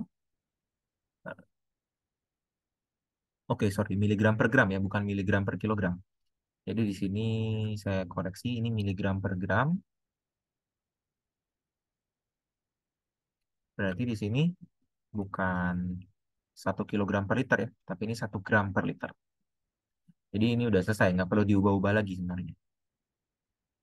Gitu. Oke, thank you koreksinya. Ini saya juga jadi picek mata saya kan ngeliat terlalu ini. Oke, kenapa pakai yang SIPS buat perhitungan poin D? Ya karena di sini kan dibilangnya kurva di atas terdapat isoterm adsorpsi SIPS. Ini kan datanya kan, kalau coba dilihat aja grafiknya kan adsorpsi SIPS yang paling bagus ya. Datanya tuh sangat-sangat bagus. Sementara yang Langmuir dan Freundlich itu hanya di bagian yang di sini yang bagusnya. Datanya bagus. Sisanya kan nih, jauh kan? Jauh melenceng dari kurva yang warna hijau sama yang warna eh, agak-agak coklat gitu. Nah, jadi kita gunakan artinya apa? Friendly nggak bagus, Langmuir nggak bagus juga hasil regresinya bahasanya gitu ya. Jadi keduanya bukan model yang tepat untuk proses adsorpsi itu. Nah, tapi ketika dicoba pakai SIPS itu bagus banget malah hasilnya. Maka ya udah kita pakai yang data dari SIPS dong gitu. Kayak gitu aja sih sebenarnya. Ngapain kita pakai yang nggak cocok? Ngapain mempertahankan yang nggak cocok? Mending jangan. Gitu kan. Itu ya bahasanya ya. Oke, seperti itu. Yang E, deskripsikan hal yang dapat dilakukan untuk meningkatkan kapasitas adsorpsi sistem. Ditanya adalah meningkatkan kapasitas adsorpsi. Yang pertama, yang jelas dulu ya. Yang jelas adalah memperbanyak cross-linking.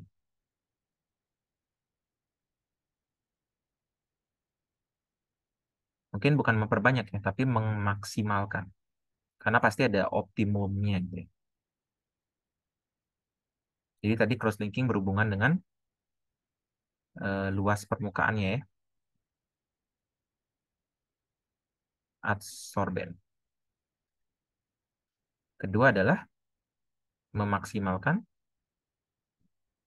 interaksi. Jadi yang pertama, selulosanya bisa dimodif dengan gugus yang negatif ya pastinya ya.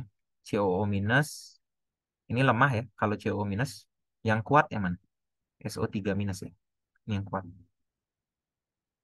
SO3 minus tahu kan ya? SOO minus gitu. Kenapa kuat? Karena di sini lebih banyak aja nih. Ini dipol, ini ion, ini lebih banyak kan. Tuh, selulosanya dimodif dengan gugus ini. Itu yang pertama. Yang kedua adalah senyawa crosslinknya. Tadi kan pakainya dikarbonil. Dimodif dengan gugus yang sama gitu ya. Seperti itu.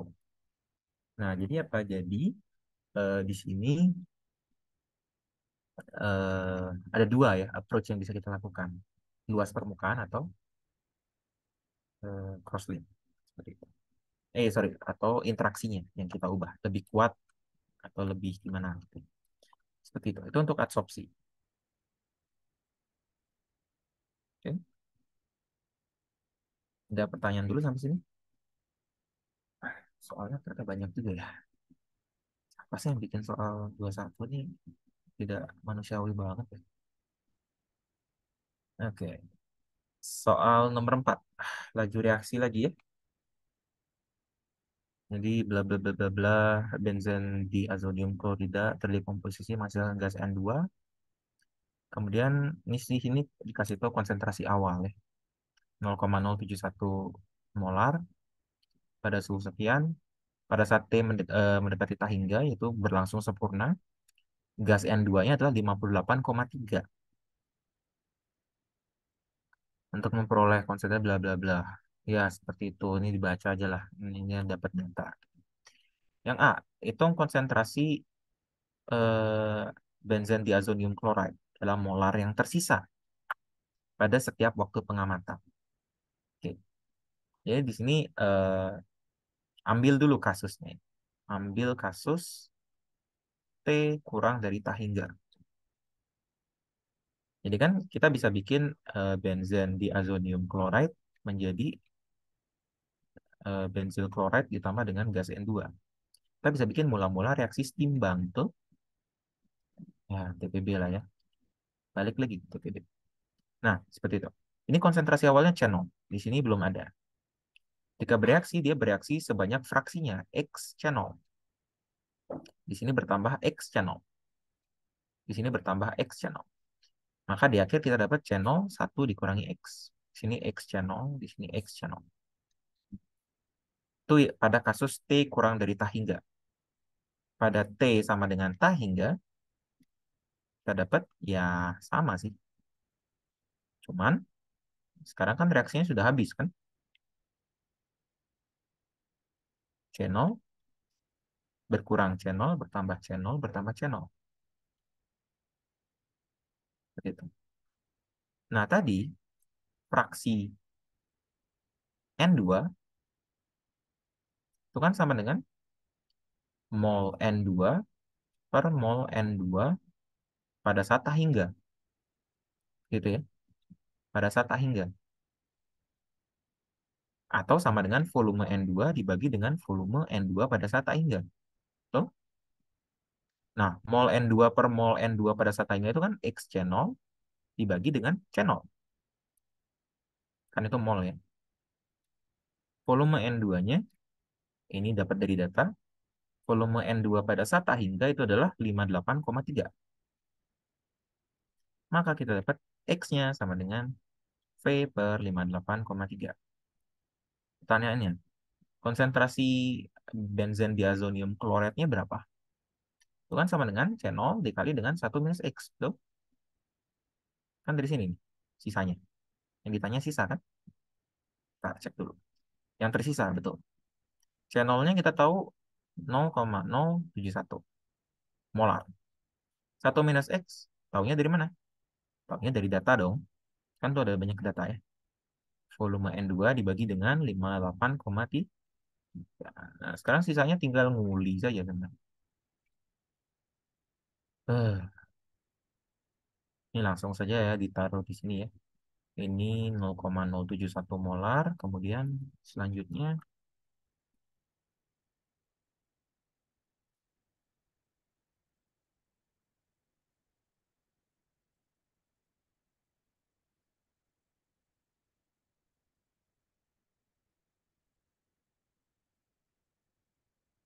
ini hasilnya langsung tabulasi saja lah ya, nggak usah ini.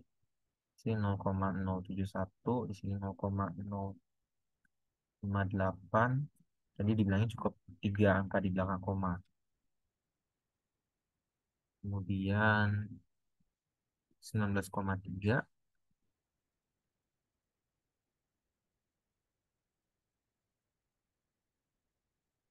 dan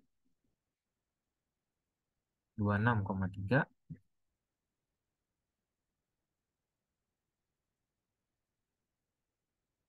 Kemudian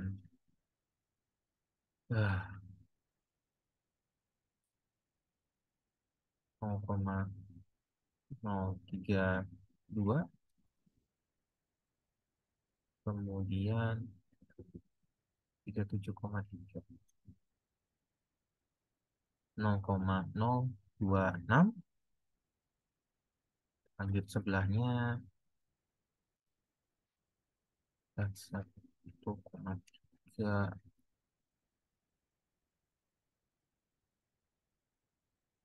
46,5,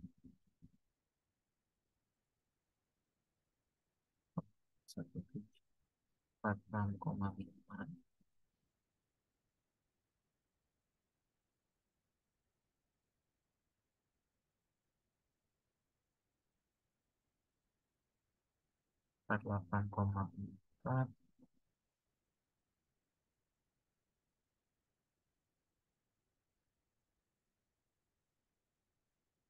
50,4.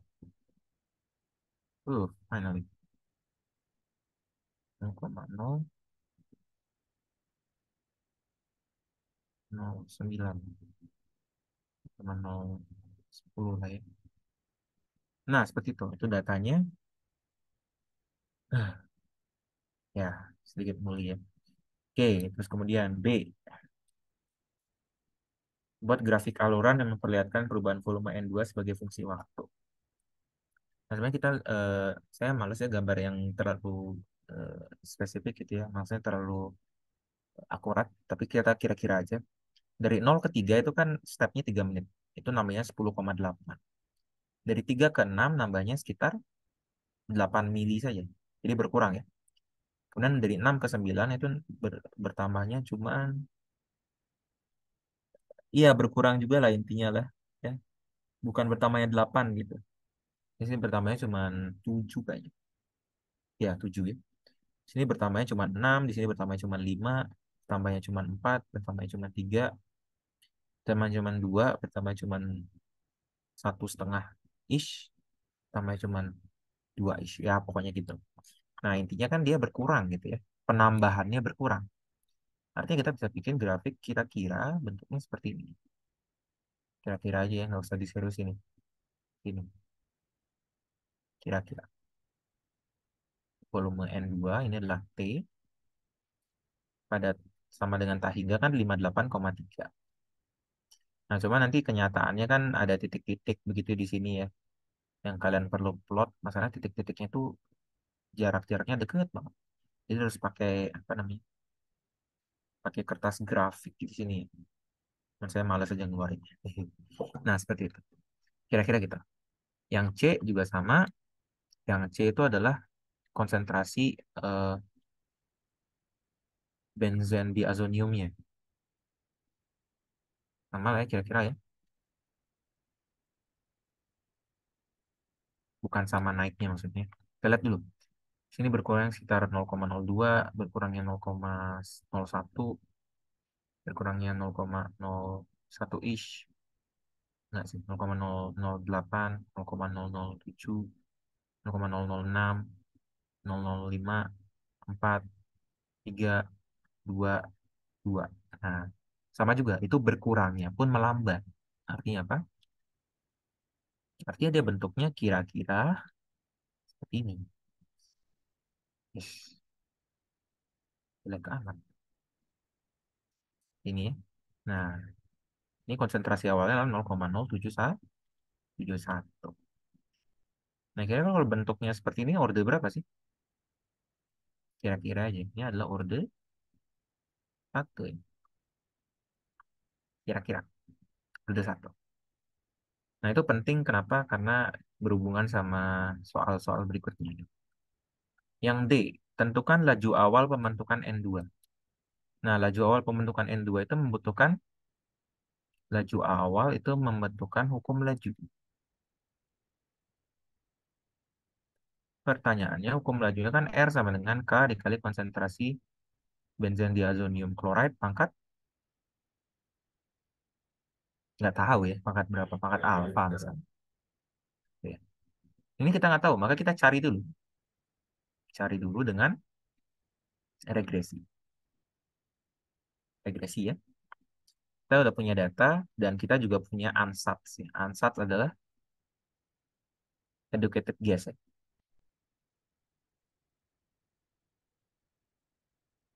Itu adalah alfanya sama dengan 1. Maka kita lihat seberapa bagus sih alfa itu. Oke, kita coba datanya. Ambil nilai learn.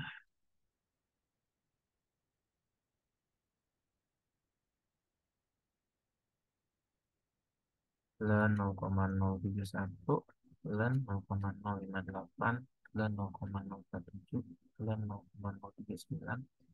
Learn 0,032. Learn 0,026. Learn 0,021. Learn 0,017.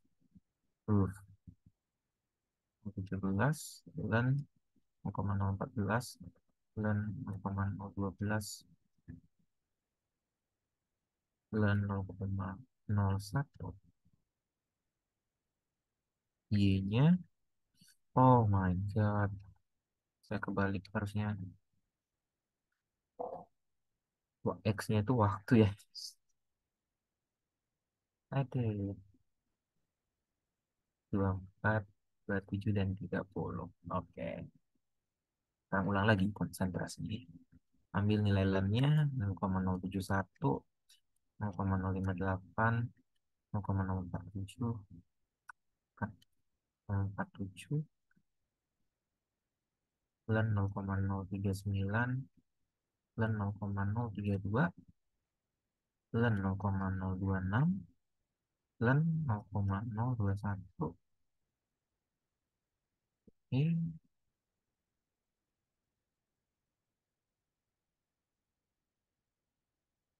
dan 0,021, dan 0,017, dan 0,014, dan 0,014, dan 0,012, dan 0,010. Oke, maka kita dapat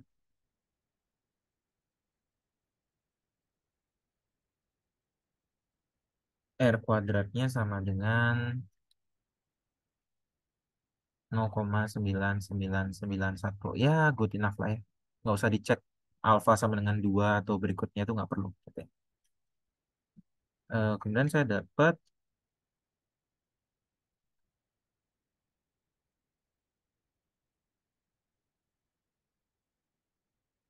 Y sama dengan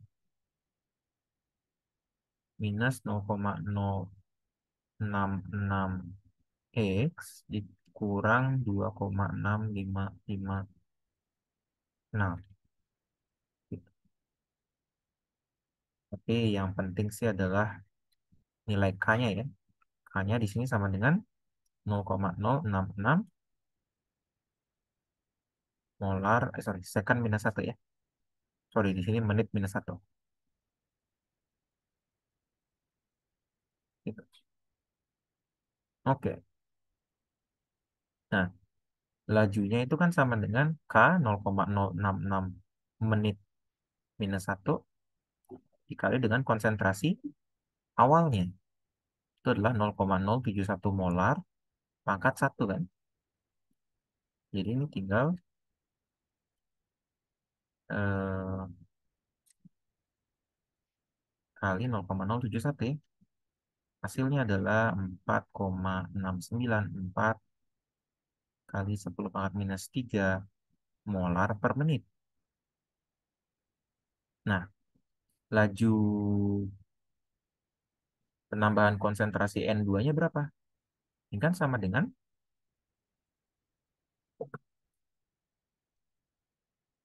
sama ya. Jadi 1/1 kali dengan R.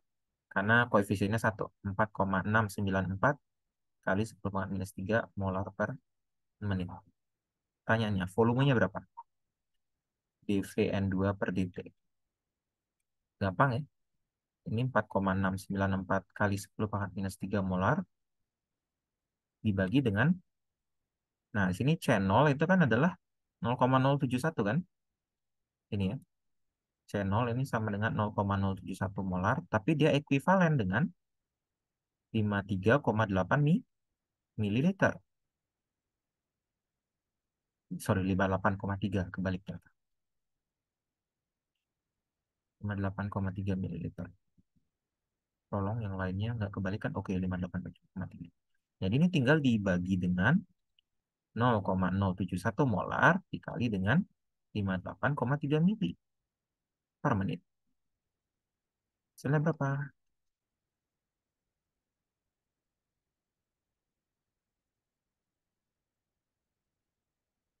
Hasilnya adalah kita dapat 3,854 mililiter per menit. Ini adalah laju penambahan volume N2. Seperti itu. Oke. Jadi ini pertama cari dulu regresinya gitu ya. Untuk mendapatkan orde, kemudian dari orde cari laju awalnya. Laju awal mah tinggal masukin ke hukum laju ya. Hukum laju dapat K-nya berapa dan konsentrasinya berapa. Kemudian kalian ubah dengan hukum laju yang secara umum ya. Jadi misal saya punya alfa A ditambah beta B menjadi gamma C ditambah delta D, maka R-nya itu kan sama dengan minus 1 alfa D konsentrasi A per dt. Ini sama juga dengan minus 1 beta D konsentrasi B per dt positif 1 gamma D konsentrasi C per dt positif 1 delta D konsentrasi B per dt. Ini laju secara umum gitu ya. Formulasinya seperti itu. Nah, itu kalian cari seperti itu. Oke. Yang E, hitung laju sesaat. Kalau laju sesaat itu berarti D konsentrasi pH N2Cl benzen diazonium klorida per titik. Jadi kalian turunkan itu kan ini masih sebagai fungsi T kan. Cuman kalian evaluasi atau cari nilainya untuk T sama dengan nggak tahu ini T sama dengan berapa? 20 menit ternyata. T sama dengan 20 berarti. Gitu. Ya kalian turunkan dulu persamaan. Nah, di sini kan persamaannya adalah persamaan ln ya. Nah, tadi. Maka ini adalah ln konsentrasi pH N2Cl itu sama dengan suatu konstanta minus 0,066 X ditambah dengan T ya harusnya ya. Sorry. T ditambah dengan sorry 0,066 T ditambah minus 2,6556. Kalian ambil eksponensialnya dulu ya. Maka dapat konsentrasi pH N2Cl itu sama dengan E pangkat minus 0,066 T dikali dengan E pangkat minus 2,6556. Nah, kalian turunkan. Tahu ya, turunan eksponensial ya. D pH N2Cl per dt. Ini dapatnya dari persamaan regresi ya.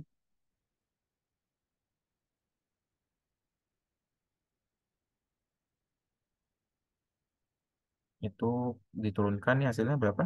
Minus 0,066 E pangkat minus 0,066 T dikali E pangkat minus 2,6556. Sorry, saya lupa. Ini laju pengurangan kan, jadi dikali minus.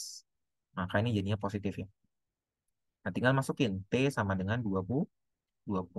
Hasilnya berapa? 0,066 E pangkat minus 0,66. 0,066 kali 20 dikurangi dengan 2,6556. Maka hasilnya adalah 1,2387 kali 10 pangkat minus 3 molar per sekon. Ini adalah laju sesaat. Jadi kalau laju sesaat itu pasti eh, pakai diferensial.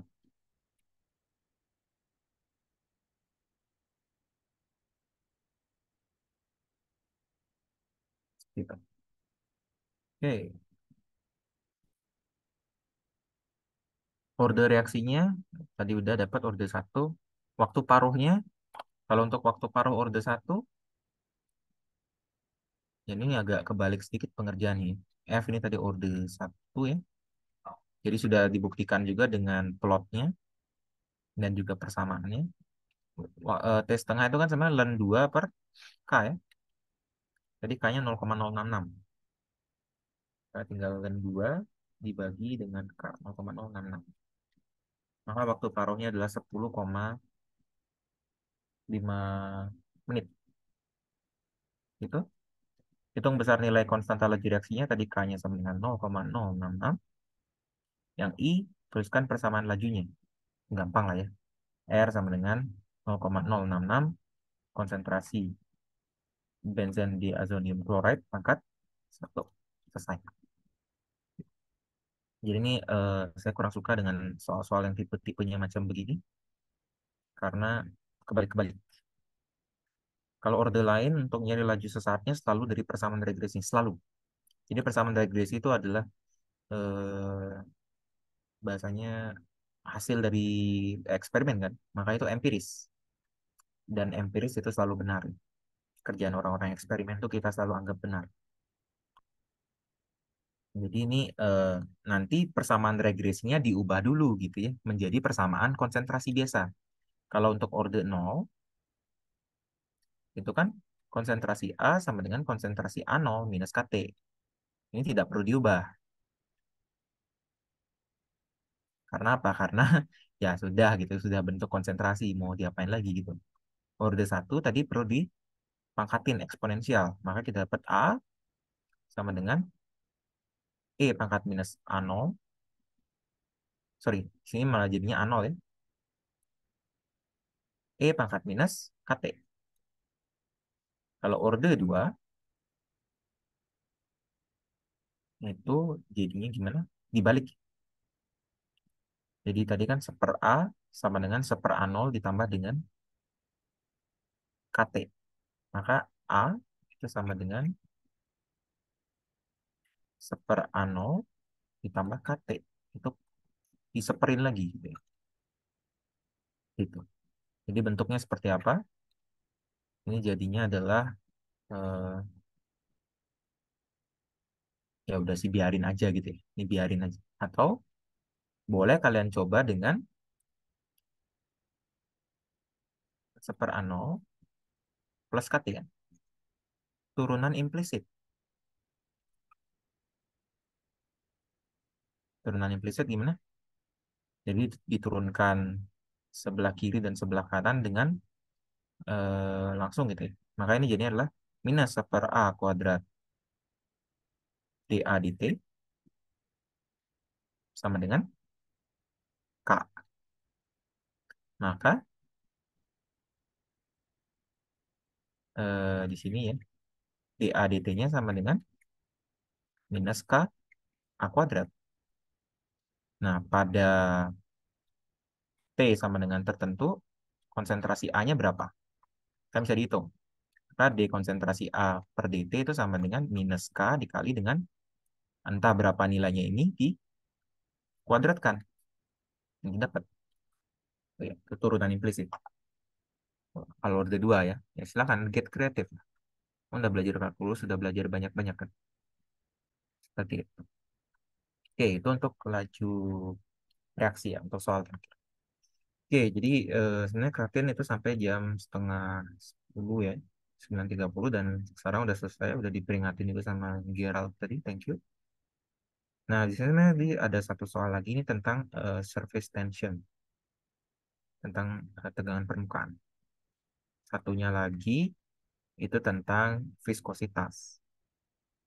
Cuman kemarin saya tanya juga materi tentang viskositas ternyata baru nyampe di kelas gitu ya. Jadi kemungkinan besar sih nggak bakal masuk ujian. Gitu ya. Jadi itu kalian tidak dikasih tahu ya, kayak materi ujiannya itu sampai mana gitu. Itu gimana? Mungkin karena ini saya kebetulan saya lagi di KIDAS gitu. Jadi mungkin untuk yang soal nomor 5 saya hold dulu aja. Maksudnya hold tuh saya bikin di rumah gitu ya pembahasannya. Setelah itu nanti diupload di 105 belajar. Kalian tinggal mungkin belajar yang ini ya. Oke, seperti itu dulu. Karena saya harus minggat juga dari KIDAS biar nggak lama ya. Saya tutup dulu untuk kreatifnya. Thank you sudah belajar bareng ya. Saya juga banyak ini banyak ingat-ingat materi dinam juga. Oke, saya stop share. Saya kembalikan ke Gerald. Ya, oke. Terima kasih banyak Kak Wira untuk sudah mengisi keratin untuk malam ini. Ya, mungkin untuk penutupan ya, kita bisa on cam dulu lah. Kita dokum dulu untuk keratin malam ini. Kalau yang bisa on cam, dimohon untuk on cam. Mungkin saya tunggu